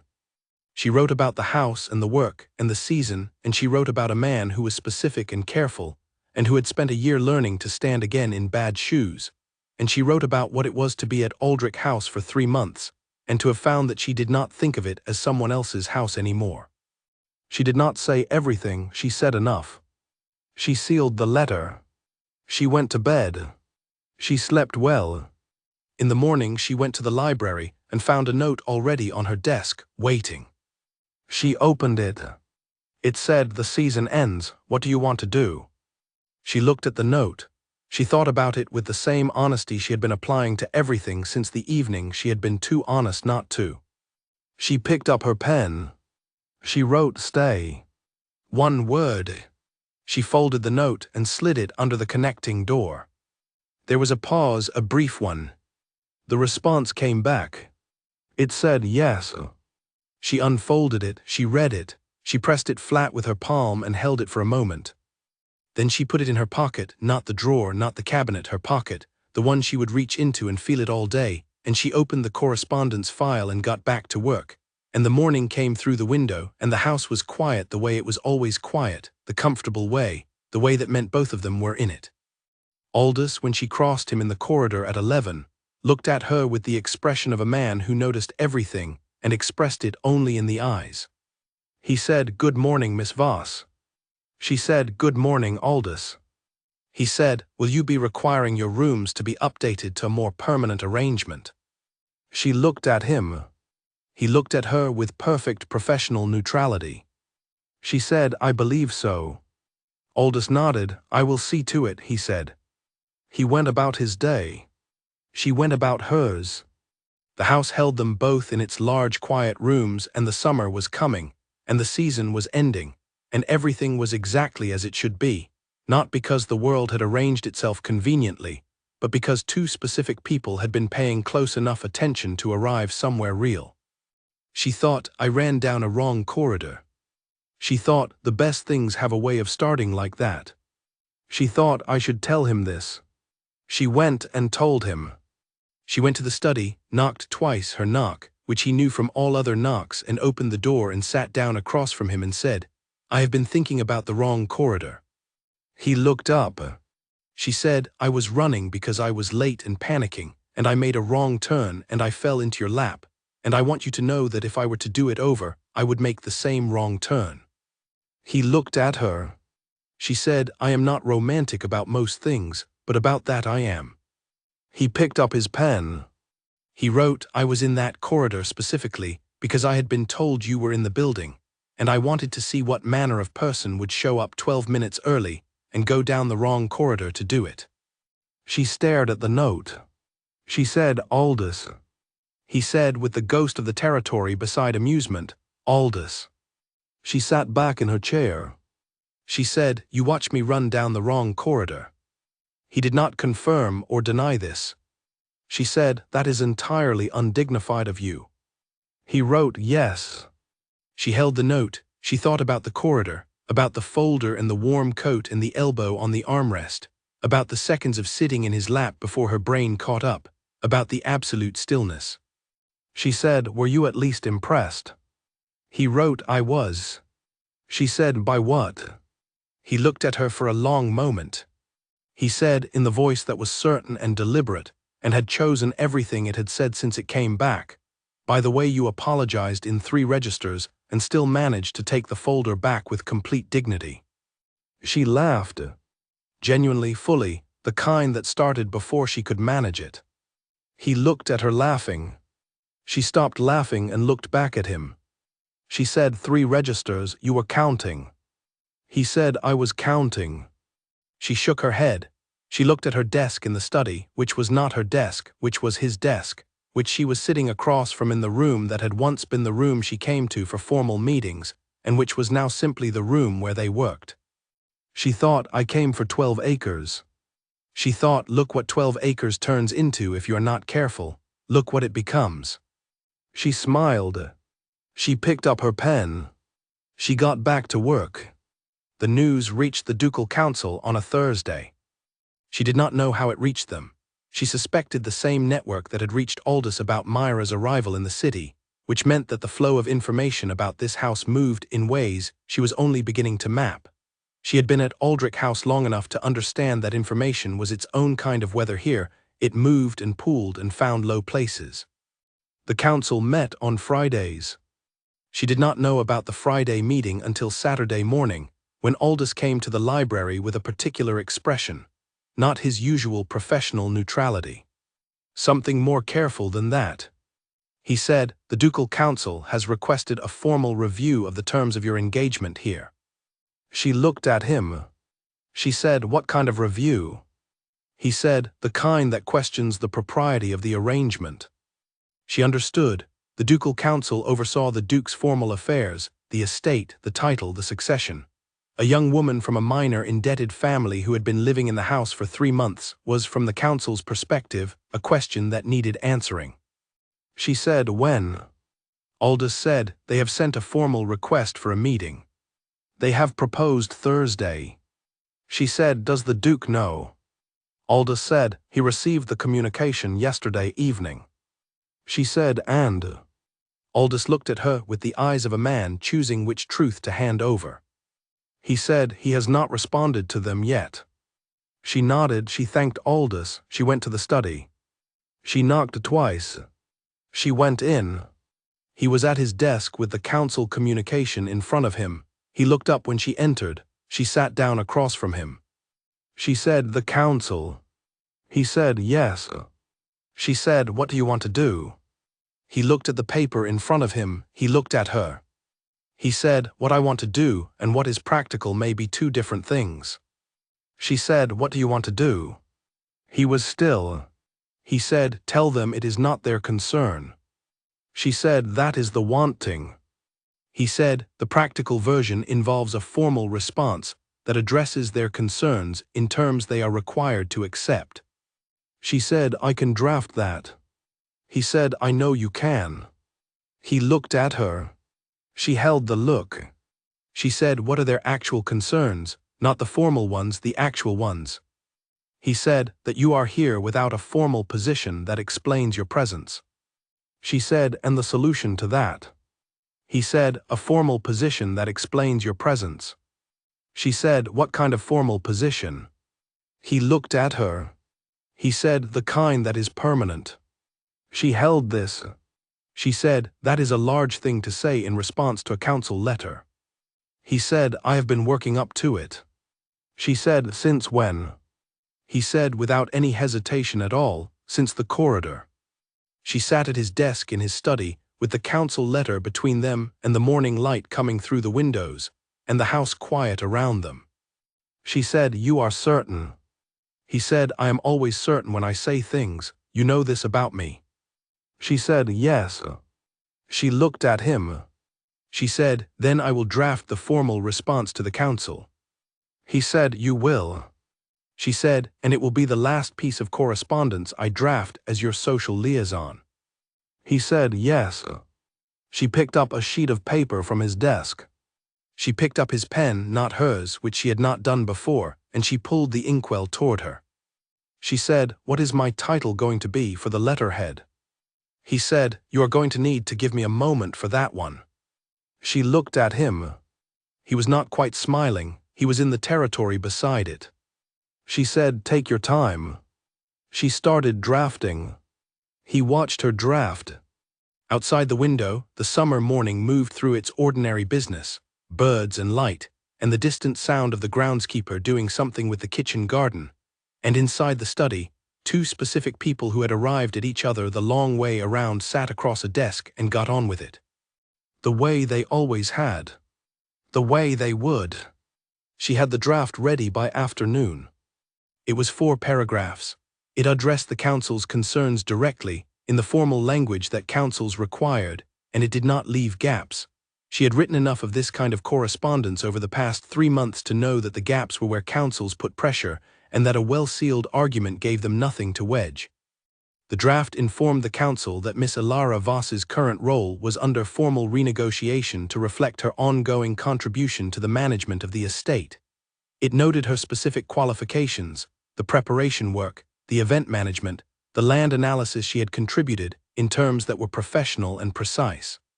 It noted that the terms of any permanent arrangement would be communicated to the council through the appropriate formal channels at the appropriate time. It did not say what those terms were. It did not say when the appropriate time was. It gave the council exactly enough to respond to and nothing to challenge. She brought it to the study and put it on the desk. He read it. He picked up his pen. He changed one word in the second paragraph. She looked at the change. It was a better word. She said, "Yes, that is better." He looked at her. He said, "You drafted this in 4 hours." She said, "It was a straightforward brief." He said, "It is not a straightforward brief. It is a piece of correspondence that protects a position without committing to a timeline, leaves the council with the impression of process without the substance of it, and is written in a language they cannot argue with because it uses their own register against them." She said, "As I said, straightforward." He looked at her for a long moment.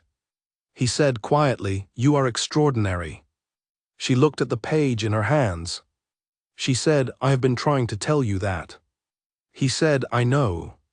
She said, "In various indirect ways." He said, "I noticed all of them."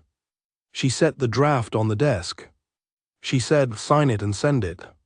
He signed it. She folded it and sealed it and took it to Aldous, who looked at it with the particular expression of a man who had been waiting for this specific envelope and was very glad to see it. She came back to the library. She sat at her desk. She looked at the box in her drawer, but the box was in the map room now, in the cabinet, in the drawer he had made empty for her. She looked at the empty drawer.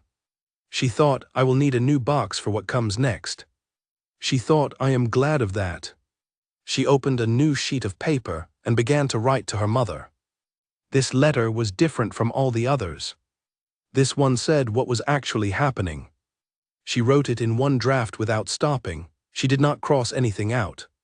It was the most direct letter she had written in her life, which surprised her slightly, and then did not surprise her at all, because she had been learning directness from a man who spoke rarely and precisely, and something of that had gotten into her. She sealed the letter. She put it with the correspondence for Aldous to post. She went back to her desk. Outside the window, the kitchen garden was in full summer now, the beds ordered and productive, things growing in the rows. She looked at it for a moment. She thought 12 acres. She thought, look where 12 acres goes. She turned back to her work. The council letter went out on Tuesday. The council responded on Wednesday, which was faster than she had anticipated, and which told her something useful about how seriously they were taking this. The response was polite on the surface and not quite polite underneath, in the way of formal correspondence that had been drafted carefully by people who wanted to apply pressure without appearing to apply pressure. She read it twice at breakfast. She gave it to Cashin after. He read it with his face perfectly still and then set it on the desk between them. She said, "They want a meeting before the end of the month." He said, "Yes." She said, "In person, with you and Aldous and a council representative." He said, "Yes." She said, "They will bring someone, do you know who?" He said, "Lord Harwick most likely. He is the council member with the most interest in the estate succession, and the least patience for arrangements that do not follow convention." She thought about Lord Harwick and the Eastern water rights and the alderman dinner, and the 15 seconds it had taken to redirect him. She thought about how much had changed since that evening. She said, "I know Harwick." Cashin looked at her. She said, "Not well, but I managed an approach from him at the first alderman dinner, and I have read his public record thoroughly. He is conventional in his priorities and unconventional in how he pursues them. He will arrive with a position and will present it as concern. The position will be about succession." Cashin said, "Yes." She said, "Then the answer addresses succession." He said, "It does." She said, "What is the answer?" He looked at her for a long moment. The morning light was in the room and the house was quiet, and he looked at her the way he looked at the map in the map room, with complete attention, with the focus of someone who had spent a long time understanding something and was now simply certain of it. He said, "You are the answer." She looked at him. She said, "I know," a pause, "but you have to say that part yourself in the meeting without a note passed across a table." He said, "I know." She said, "How is that going to go for you?" He said, "I have been practicing." She looked at him. She said, "In the corridor." He said, "And elsewhere." She said, "Who have you been practicing with?" A very slight pause, the territory beside amusement. He said, "Aldous." She thought about Aldous, standing in a corridor being spoken to by the Duke who had not spoken voluntarily in 2 years, serving as a practice audience with the professional equanimity of a man who had seen everything. She thought about what Aldous's face must have looked like the first time and how quickly he had adapted to not reacting. She said, "Aldous is the most remarkable employee in the history of this estate." Cashin said, "He has been told." She said, "I should like to tell him myself." He said he would appreciate it.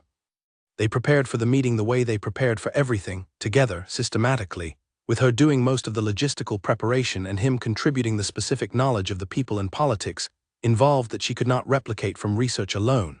She drafted 3 possible versions of how the meeting might go and what the responses should be for each version. He read all 3 and marked the most likely one in pencil and added 6 notes in the margins that she had not thought of. She took the 6 notes and incorporated them. The meeting was on a Thursday afternoon. Lord Harwick arrived at 3. He was not how she had pictured him, larger than the documents had suggested, with the posture of a man who had always been important and had grown comfortable with it in the way of furniture that had been in a room a long time. He had 2 assistants. He had a leather case of documents. He looked at Alara when Aldous showed him to the formal sitting room, and then he looked at the door, clearly expecting her to leave. She sat down. He looked at Aldous. Aldous said pleasantly, "Miss Voss will be present for the meeting." Harwick settled into his seat with the expression of a man who had decided this was a minor obstacle. Cashin came in. Harwick's expression recalibrated when Cashin entered. She watched it happen, the recalibration of expectation, the slight adjustment of posture that happened when people who had only heard of Cashin Aldrich encountered him in a room. She had seen this at every court event. It was the stillness, she thought. The room organized itself around it before the mind had time to decide to. He sat. Harwick said, "Your Grace, thank you for making time." Cashin inclined his head. Harwick opened his case. He placed documents on the table. He began to speak about the council's responsibilities, about the importance of formal oversight, about the particular delicacy of arrangements that involved a young woman of uncertain position in proximity to the estate. He spoke for 4 minutes. Cashin let him speak. Then Cashin said, "Lord Harwick." His voice in the room was different from his voice in the library or the study. It was the same voice, the certain one, the deliberate one, but the room changed when it was in it. She watched Harwick recalibrate again. Cashin said, "I understand the council's position. I want to address it directly." Harwick settled in his chair. Cashin said, "Miss Voss's position in this house is not uncertain. It is in the process of being formalized. The formalization is pending her agreement to specific terms, which we are in the process of concluding." Harwick said, "What specific terms?" Cashin said, "The terms of her permanent position here as my wife." The word was said in the same voice as everything else he said, without performance, without delivery, as a statement of fact about something that had already been decided. Harwick blinked. His 2 assistants looked at each other. Elara looked at the window. She was very glad she had the habit of not reacting to things in rooms. She also thought, "I knew," but hearing it said aloud in a formal meeting 3 days before he had said it to her specifically was, she catalogued this, both characteristic of him and entirely something she would be discussing with him later. Harwick said, "The council has not been informed of an engagement." Cashin said, "You are being informed now." Harwick said, "There is protocol." Cashin said, "I am aware of the protocol. Aldous will ensure all formal notifications are made through the appropriate channels. Is there another matter the council wished to raise?" Harwick looked at his documents. He looked at Cashin. He looked at Elara briefly with the expression of a man revising his understanding of a situation. He said, "No. I believe this has addressed the council's primary concern." Cashin said, "Good." The meeting lasted another 12 minutes, in which Harwick addressed 3 administrative points that were genuine and unrelated to the original purpose of the visit, and Cashin answered them efficiently and correctly, and Elara sat at the table and contributed nothing except her presence, which was in fact what the presence was for. Harwick left at 4. Aldous showed him out. Elara and Cashin sat in the formal sitting room in the silence of a room that had been recently vacated by a person who had taken all his energy with him. She said, "You said that." He said, "Yes." She said, "In a meeting." He said, "It was the appropriate venue." She said, "Before you said it to me." A pause. He said, "I was going to say it to you tonight." She said, "Cashin." He said, "Yes." She said, "I would have liked to have been asked, not told in a council meeting as a statement of fact." He was still. He said, "You are right." She said, "I am not upset. I know why you did it this way. You needed a clean answer, and a clean answer required certainty, and the certainty is real. I understand that." He said, "But..." She said, "But I would like you to say it to me, properly, not in a meeting." He looked at her. He said, "Not in a meeting." She said, "Tonight, or when you are ready." He said, "Tonight." She nodded. They sat in the formal sitting room in the afternoon quiet. She said, "He believed you immediately." He said he had no reason not to. She said he also looked very relieved. He came here expecting a problem and you gave him a solution. He said, "That is usually how I prefer to handle the council." She said, "I am aware." She looked at the documents Harwick had left, the administrative ones, the ones she would need to process with Aldous. She looked at the sitting room, which was formal and correct, and not the room she preferred to be in. She said, "Can we go back to the library?" He said, "Yes." They went back to the library. She sat at her desk. He sat in the study. The connecting door was open. She worked. He worked. At 7 she heard footsteps in the study corridor, not coming to her door, moving back and forth the length of the corridor, steady. She kept reading. She did not count the passes. At 8 she heard a knock on the library door. She said, "Come in." He came in. He walked across the library floor to her desk, not with the wall. He walked the 12 feet from the doorway to the desk without anything to hold, and he sat in the visitor's chair, and he looked at her, and she looked at him, and both of them were here, in the room, in the house, at the desk. He said, "Elara." She said, "Yes." He said, "Will you marry me?" She looked at him. She thought about 12 acres, about wrong corridors, about boxes in drawers and drawers made empty and stones from rivers, and 40 feet walked alone. She said, yes. He was still. She said, without hesitation. He said, I know. She said, I said it before you did, I believe. He said, in the territory fully beside amusement, in every way that counted, yes. She smiled. He reached across the desk and took her hand. She turned her hand over. They sat at the desk in the library with the connecting door open and the house quiet around them and the summer evening coming through the window, and neither of them needed to say anything else, and so they did not, and it was exactly the right amount of words. Which was, she thought, the thing about two people who had both learned, one by choice and one by circumstance, that words were for when they were necessary and not before. This moment did not need words. It had everything it needed. The morning after began like all mornings at Aldrich House, early, quiet, the light coming through the window at a low angle that said the summer was tipping toward autumn. She came down to the library at the usual time. She made tea, she sat at her desk. The note came under the connecting door at 9, as usual. She opened it. It said, "Good morning." She smiled. She wrote, "Good morning." She slid it back. She thought some things change everything and nothing at the same time. The morning is still the morning. The tea is still tea. The note is still a note. And underneath all of it, running like water under solid ground, everything is completely different. She thought I said yes. She thought I was always going to say yes. She wrote to her mother that morning. She wrote a different letter from the one she had sent the previous week, a shorter one, more direct, 4 lines. She wrote, "There has been a development. I will tell you more when I see you. The short version is that I am not coming home." She looked at this. She added, "I mean that in the best possible way." She sealed it and put it with the post. Aldous appeared in the doorway at 11, with the expression of a man who had been keeping a great many things in professional order, and was gratified to see them arriving at the correct conclusion. He said, "Congratulations, Miss Voss." She said, "Thank you, Aldous." He said, "I should mention that better shoes have been ordered, 3 pairs. She said, "That is exactly the right number." He said, "His Grace has also asked me to inform you that the map room has been made permanently available to you.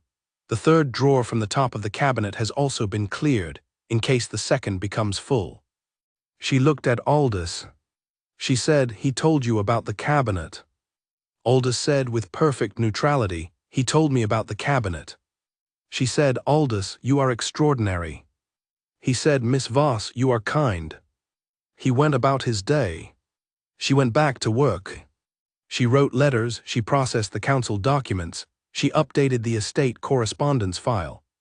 She did all of it with the steady efficiency she had always brought to it, except that today the efficiency had something underneath it that it had not had before, a warmth that sat in the base of it, supporting everything from below.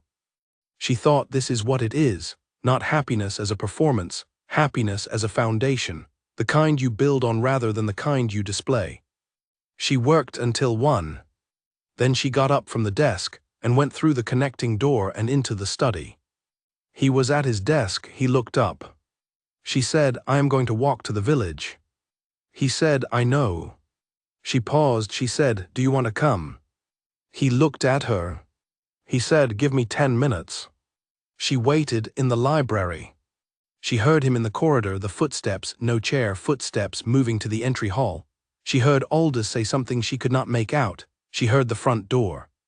She went out through the library door to the hall, and he was there, standing at the front entrance, in good shoes and a coat, waiting. She said, "You are ready." He said, "You gave me 10 minutes." She said, "I did." She came down the hall. She stood beside him. They went out together through the front door of Aldrich House into the afternoon. They walked side by side down the drive. The trees were changing at the edges, the first tips of gold in the oldest ones, the earliest signal of the turn. He walked slowly and she walked beside him, and she did not adjust her pace for him or make a point of not adjusting it. She simply walked beside him. After a few minutes he said, "I have not walked this drive in 3 years." She looked at the drive, the long straight line of it, the trees on both sides, the gate at the far end. She said, "How is it?" He said, "Longer than I remembered." She said, "Trees do that, they get bigger." He said, "Yes." They walked. At the halfway point, he stopped. He stood on the gravel drive and looked at the house behind them and the gate ahead and the trees on both sides. She stood beside him and looked at the same things. He said, "I have spent 3 years understanding this land from a room." She said, "I know." He said, "I want to walk all of it." She said, "We can do that." He said, "Not today." She said, "No, not today." He said, "But eventually." She said, "Yes, eventually." They stood on the gravel drive with the house behind them and the gate ahead, and the afternoon around them. He said, "The Voss Eastern acreage." She said, "What about it?" He said, "I want to walk that too." She said, "My mother will absolutely make you eat something when you arrive." He said, "I expect so." She said, "She makes a very good ginger cake." He said, "Mrs. Daly at the bookshop has mentioned the same." She looked at him. She said, "You spoke to Mrs. Daly?" He said, "Once. After you went to get the book on drainage, she told me about the ginger cake." She thought about Mrs. Daly and the way she had said careful instead of difficult, and the knowing look she had given Alara. She said, "She told me you used to come in for the natural history section."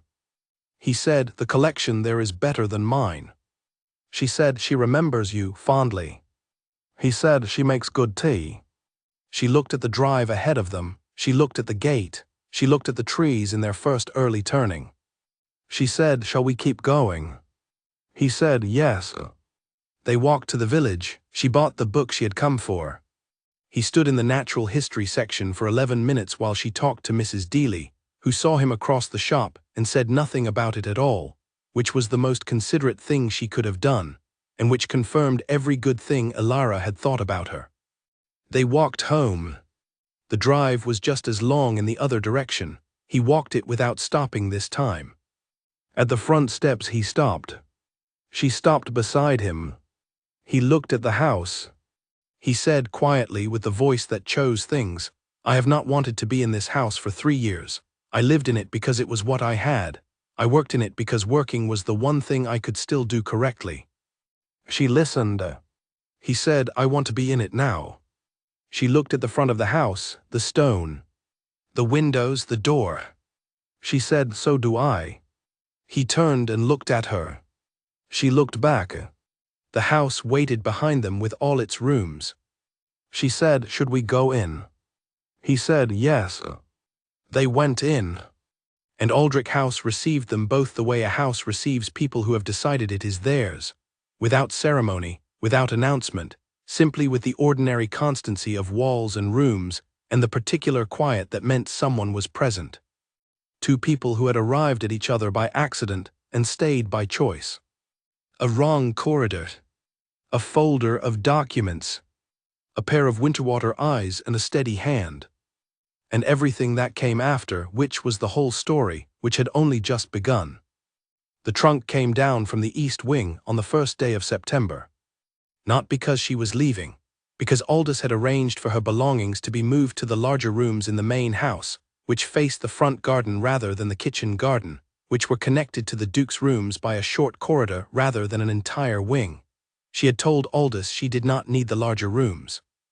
Aldous had told her that the arrangement had been requested by His Grace, and that the request was, in Aldous' considered professional opinion, non-negotiable in the way of decisions that Cash and Aldrich had made carefully and completely. She had looked at Aldous for a moment. She had said, "Very well." The trunk came down, her books came down. The things from her desk came down, the files, the correspondence boxes, the small personal items she had accumulated in 3 months. The yellow flowers from Oliver were long gone, replaced by nothing, the vase empty on the windowsill. She moved the vase, too, to the new rooms. The new rooms were warmer than the east wing, lighter. She stood in them on the first morning and looked at the front garden through the window and thought, "This is a different view. This is the view from the center of the house." She had been seeing the back of things before, the kitchen garden, the service yard, the practical side of the estate. Now she was seeing the front. She thought, this is what changes when the house becomes yours. The view changes. She thought, I will miss the kitchen garden. She went and told Cashin. She said, I like the kitchen garden view. He was at his desk, he looked up. She said, it is a small thing, but I want you to know. He picked up the chalk. He kept chalk in every room now, a small piece in a holder, the way another man might keep a pen, and he wrote, there is a window in the map room. It faces the kitchen garden. She looked at this. She said, I know, I work in there sometimes. He said, work in there in the mornings. She said, my desk is in the library. He said, bring the desk. She considered this. She said, the cabinet is already in there. I suppose there is room. He said, there is room. She thought about the map room, the drafting table, the 4-year map, the cabinet with her box in the second drawer, the window that faced the kitchen garden. She thought, he has been thinking about this. He has been thinking about what she might miss and arranging for her not to miss it. She said, you moved me to the main house. He said, yes. She said, and now you are moving my desk to the map room. He said, if you want it. She said, I want it. He said, then it is done. She said, Cashin. He looked up. She said, you do not have to give me things. He said, I know. She said, the doing of it matters, but not the having of it. He said, I know that too. A pause, but the kitchen garden is real. It seemed like a small thing to fix. She looked at him. She thought, no one has ever fixed a small thing for me before. I have always been the one fixing small things. I did not know what it felt like to have them fixed. She said, thank you. He said, the desk will be in the map room by tomorrow morning. She said, you are remarkably efficient for someone who does not have a social secretary anymore. He said, in the territory fully beside amusement, Aldous has been managing the desk for years. It is possible he has been waiting for a reason to move it. She thought about Aldous. She thought about the 3 years he had managed this house with a man who did not speak. She thought about the steady, graceful professionalism of someone who had simply continued to do the work while waiting for the situation to change. She said, I am going to do something about Aldous's compensation. Cashin said, I was hoping you would say that. She said, what does he earn? He wrote the number. She looked at it. She said, 40% increase, retroactive to the beginning of the season. He said, agreed. She said, I will tell him. He said, he will not react. She said, I know, that is not the point. She went to find Aldous. She found him in the corridor near the east wing, overseeing the last of the moving. She said, Aldous. He said, Miss Voss. She said, your compensation is being increased by 40%, retroactive to the beginning of the season. This has been authorized, and you will see it reflected in your next payment. Aldous looked at her. He said, Miss Voss. That is not necessary. She said, it is entirely necessary, and it is done. He said, the work here has been. She said, the work here has been extraordinary. The circumstances of the work have been extraordinary. You have managed them with a kind of steady grace that most people would not be capable of, and you should be compensated for it. That is all. Aldous was quiet for a moment. He said, thank you, Miss Voss. She said, thank you, Aldous, for the last 3 years. He inclined his head. He went back to overseeing the moving. She went back to the library. Her desk was still there until tomorrow. She sat at it. She looked at the window that faced the kitchen garden, which she would not be seeing from tomorrow, and she looked at it properly, consciously, with the care of someone saying a particular kind of goodbye. Then she picked up her pen and got back to work. 2 weeks later, her mother arrived. Clara Voss came in the carriage that had been sent for her, Cashin's carriage, which was significantly better than the Voss carriage, and which Percy had accepted with the expression of a man making a professional assessment, and she stood in the front drive of Aldrich House looking at the front of it. Ilara stood beside her. Her mother said, it is very large. Ilara said, it is. Her mother said, you knew it was large and you stayed anyway. Ilara said, I liked the kitchen garden view. Her mother said, you do not make sense sometimes. Ilara said, I know. They went inside.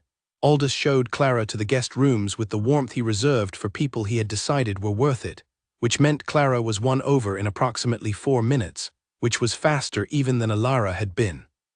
Cashin was in the study. Ilara took her mother to the study. She knocked twice. She went in.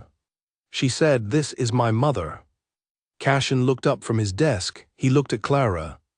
He stood, which was still, every time she saw it, a small private joy to her. The standing, the 45 feet and then 50 and then 60, the better shoes, the corridor in the evenings, and he said, "Mrs. Voss, it is a pleasure to meet you." Clara Voss looked at the man who was standing in front of her desk. She looked at his face. She looked at Ilara. She said simply, "Yes," which was not a response to what he had said exactly, but was a response to everything she was seeing in the room. Ilara looked at her mother and felt the particular relief of being seen by someone who loved you and watching them see correctly. Cashin said, "We have tea in the library."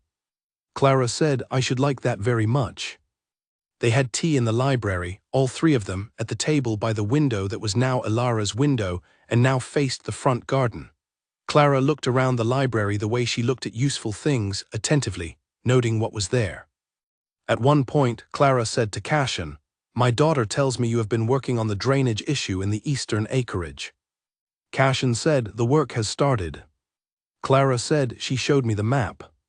He said, "Which version?" Clara said, "The 4th. He said, "I am starting the 5th. Clara said, "She says the 5th will be more accurate." He said, "It will. The surveyor's report gave me information I did not have for the 4th. Clara looked at the map on the far table. Ilara had brought it into the library when she moved the desk, though the cabinet stayed in the map room. It lay flat and weighted at the corners the way it always lay. Clara said, "You drew this?" He said, "Yes." She said, "All of it?" He said, "Yes." Clara was quiet for a moment. She looked at the map and at Cashin, and then at Ilara with the eyes that had been reading Ilara's face for 24 years. She said, "The second version of the eastern acreage section. That is older than Ilara's arrival here." He said, "By about a year." Clara said, "You knew the land before you knew her." He said, "I knew the land before I knew to look for her." Clara looked at this. She looked at it with the eyes of a mother doing very specific math. She said, "That is a good answer." He said, "It is the true one." Clara set down her tea. She said, "My daughter checks everything 3 times. She has done this since she was 6 years old. Her father used to say she was looking for the thing that was certain in an uncertain world." He said, "I understand that." Clara said, "I know you do." She looked at him. "She has not checked anything 3 times since she came here." The library was quiet for a moment. Ilara looked at her hands on the table. She had not checked anything 3 times. She had been checking things once, which was what she did when she trusted the thing she was checking. Clara said, "That is the best thing she could have told me. She did not tell me in a letter, but it told itself." Cashin said, "She has a great many ways of saying things without saying them." Clara said, "I wonder where that comes from." And there it was, the territory beside amusement, complete, entirely present, visible in his face for the first time to someone who was not Ilara. Ilara's mother saw it. She smiled.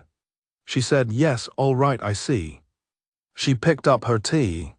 The 3 of them sat in the library in the afternoon light, and the conversation moved to the estate and the drainage work in Clara's kitchen garden at the Voss house, which was doing well, and the north wall paint which had been done, and the gutter, which Myra had organized while Ilara was here, and Myra herself, who was in the city for another month at least. Ilara listened and talked and looked out the window at the front garden and thought, "This room, these people, this afternoon." She thought, "I would not change a single thing, not even the wrong corridor, especially not the wrong corridor." When Clara retired for the evening, Ilara and Cashin walked her to the guest rooms and said good night, and then they stood in the corridor that ran between his rooms and hers, the short corridor that was the new geography of the house. He said, "Your mother is remarkable." She said, "She is." He said, "She sees everything." She said, "Yes, it is both her best quality and the reason I have never been able to get away with anything." He said, she saw us, what we are. She said, I know, a pause, how did it feel? He thought about this. He said, accurate. She smiled. She said, good night. He said, good night, Elara. She went to her rooms.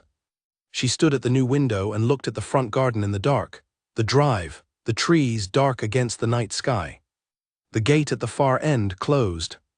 She thought about all the roads that had led here, the debt and the contract in the folder under her arm and the wrong turn, the notes and the boxes and the drawer made empty, the standing and the shoes and the voice that chose what it said. She thought I said yes. She thought yes was the only true thing I had to say. She thought some people spend their whole lives looking for the place where they are exactly themselves, where the specific thing they are is not a problem to be managed or a quality to be apologized for, but simply the thing, the precise right thing for the precise right place. She thought I found it. It was at the end of the wrong corridor. She turned from the window. She went to the map room, her map room, the second drawer from the top, the window facing the kitchen garden. She sat in the chair she had moved there. She opened the box. She looked at the papers in it, the first note, the mark that was the tail end of a smile, the stone from the river, the one word, yes. She took the stone out and held it in her left hand. She closed her fingers around it. She sat for a while in the room with the 4-year map, and the kitchen garden outside the window, and everything that was hers in the house that was hers. Then she put the stone back. She closed the box. She closed the drawer. She went to bed. The morning would come the way it always did, early and quiet and particular, with the light at a certain angle, and the house holding its particular silence, and a note that would arrive at 9 under a door, and she would read it and write back, and the day would begin. The day would begin. The days would keep beginning, each one specific and earned, in the house that had always been too large and too quiet, and was neither of those things anymore, in the rooms that had been no one's and were now theirs, in the life that had started in the wrong corridor and arrived, by way of 12 acres and 7 years and one very certain word, here. Exactly here. She slept well. She had always slept well when she was certain of something. And she was very certain. 3 months after Clara Voss's visit, Myra came back to the city. Not for the season was over. She came for the formal announcement, which Cashin had sent through the appropriate channels to the appropriate people, and which had produced a week of correspondence from people who were surprised, and people who were not surprised, and people who managed to be both simultaneously. Myra arrived at Aldrich House in the late morning on a day when the first frost had come and gone, and left the ground silver at the edges. Elara met her at the door. Myra looked at her. She said, "You look different." Elara said, "I am the same." Myra said, "You look like a person who has stopped waiting for something." Elara said, "That is accurate." Myra came inside. She moved through the main hall with the eyes of someone cataloging and finding what she had half expected. The house was the same house it had always been, large, fine, quiet, but there were small things in it now that had not been there before, books that had been moved, a vase in the hall with late-season flowers, the particular arrangement of things that happened when two people were both actually in a house rather than one person simply occupying it. Myra noticed these things. She always noticed things. She was Elara's sister. They had lunch in the smaller dining room, not the formal one, the smaller one off the library that had 3 windows, and was the room Elara used when it was just herself and Cashin, because it was a room-sized room rather than a statement-sized room. Cashin was there. Myra sat across the table from him with the composure of a woman who had made a decision about something and had fully made it and was now on the other side of it. She said, "Your Grace." He said, "Miss Voss." She said, "We have not been properly introduced." He said, "No." Myra said, "My sister speaks well of you. She does not speak well of people carelessly." He said, "I know." Myra said, "She also speaks of you the way people speak of things they have stopped being surprised by. That is different, that is better." He said, "Yes." Myra said, "I am glad she is here." He said, "So am I." Myra looked at him. She held the look with the direct eyes that she and Elara shared, that they had gotten from their mother, that had been seeing things clearly since they were both very small. She said, "Good." Then she turned to Alara and said, "The north wall paint is the wrong shade, I told you." And Alara said, "It is the shade I chose." And Myra said, "It is the wrong shade." And Cashin listened to this and did not say anything, and his face was, for anyone who knew where to look, entirely in the territory beside amusement. After lunch, Myra asked to see the library. Alara showed her.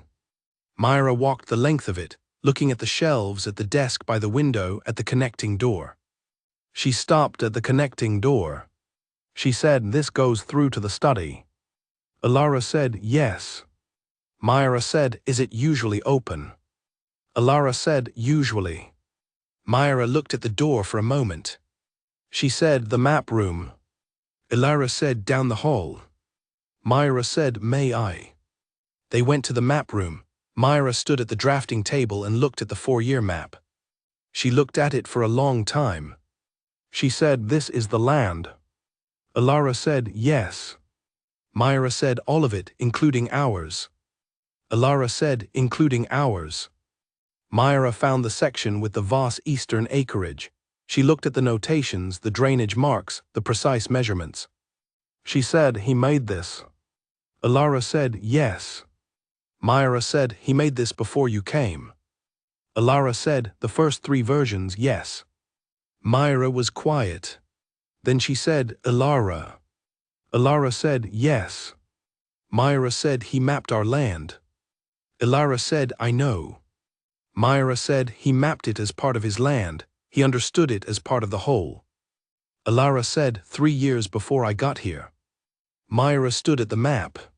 She said, "That is." She stopped. She did not finish the sentence. She did not need to. Alara had not needed to finish that thought either when she had first understood it. Some things were complete enough that finishing them out loud only made them smaller. Myra turned from the map. She said, "Show me the kitchen garden view." Alara pulled the chair to the window. They both sat at the map room window and looked at the kitchen garden, which was resting for winter now, the beds turned and waiting, the whole thing quiet with the promise of spring. They sat for a while without saying anything.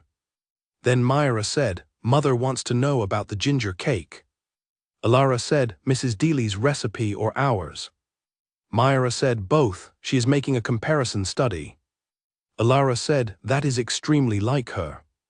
Myra said, "Yes." They sat at the window. Alara said, "Are you all right, truly?" Myra was quiet for a moment. She said, "I am. I came to find out, and I have found out, and I am." She looked at the garden. "I think I came here the second time expecting it to be harder." Alara said, "And?" Myra said, "It is the opposite. It is easier to see something correct than something wrong, even when the correct thing is not, even when it is not for you." Alara said, "Myra." Myra said, "I am fine, I mean it." Alara said, "I know you mean it, I also know it cost something." Myra said, "Yes." A pause. Myra said, "He watches you the way the map watches the land, like a responsibility he has chosen, like something he has been understanding for a long time." Alara looked at the kitchen garden. She said, "Yes." Myra said, "That is the thing about careful people. They are slow to start and impossible to stop." Alara said, "Are you quoting someone?" Myra said, "Mrs. Daly." Alara said, "Of course." Myra stood from the window. She said, "I am going to find Aldous and ask him about the estate's involvement in the charity event. I said I would follow up, and I have not followed up, and it is becoming an embarrassment." Alara said, "The event was last month." Myra said, "Hence the embarrassment." She went to find Aldous. Alara stayed at the window. She looked at the kitchen garden, at the turned beds, at the bare structure of the thing waiting for spring. She thought about how things grew, about patience and structure and the long work of something becoming what it was always going to be. She thought, "I am the happiest I have been, not because anything is perfect, not because things are easy, because I am here fully in the right place with the right person doing the right work." She thought that is what happiness is when you have been specific about it. Not an event but a state, a direction, Something you move toward and then find yourself in, and the finding of it is quiet and certain and exactly right. She thought yes. She had said yes with no hesitation, which was the truest yes she had ever given anything. She had said yes without qualification or condition or the careful management of expectation.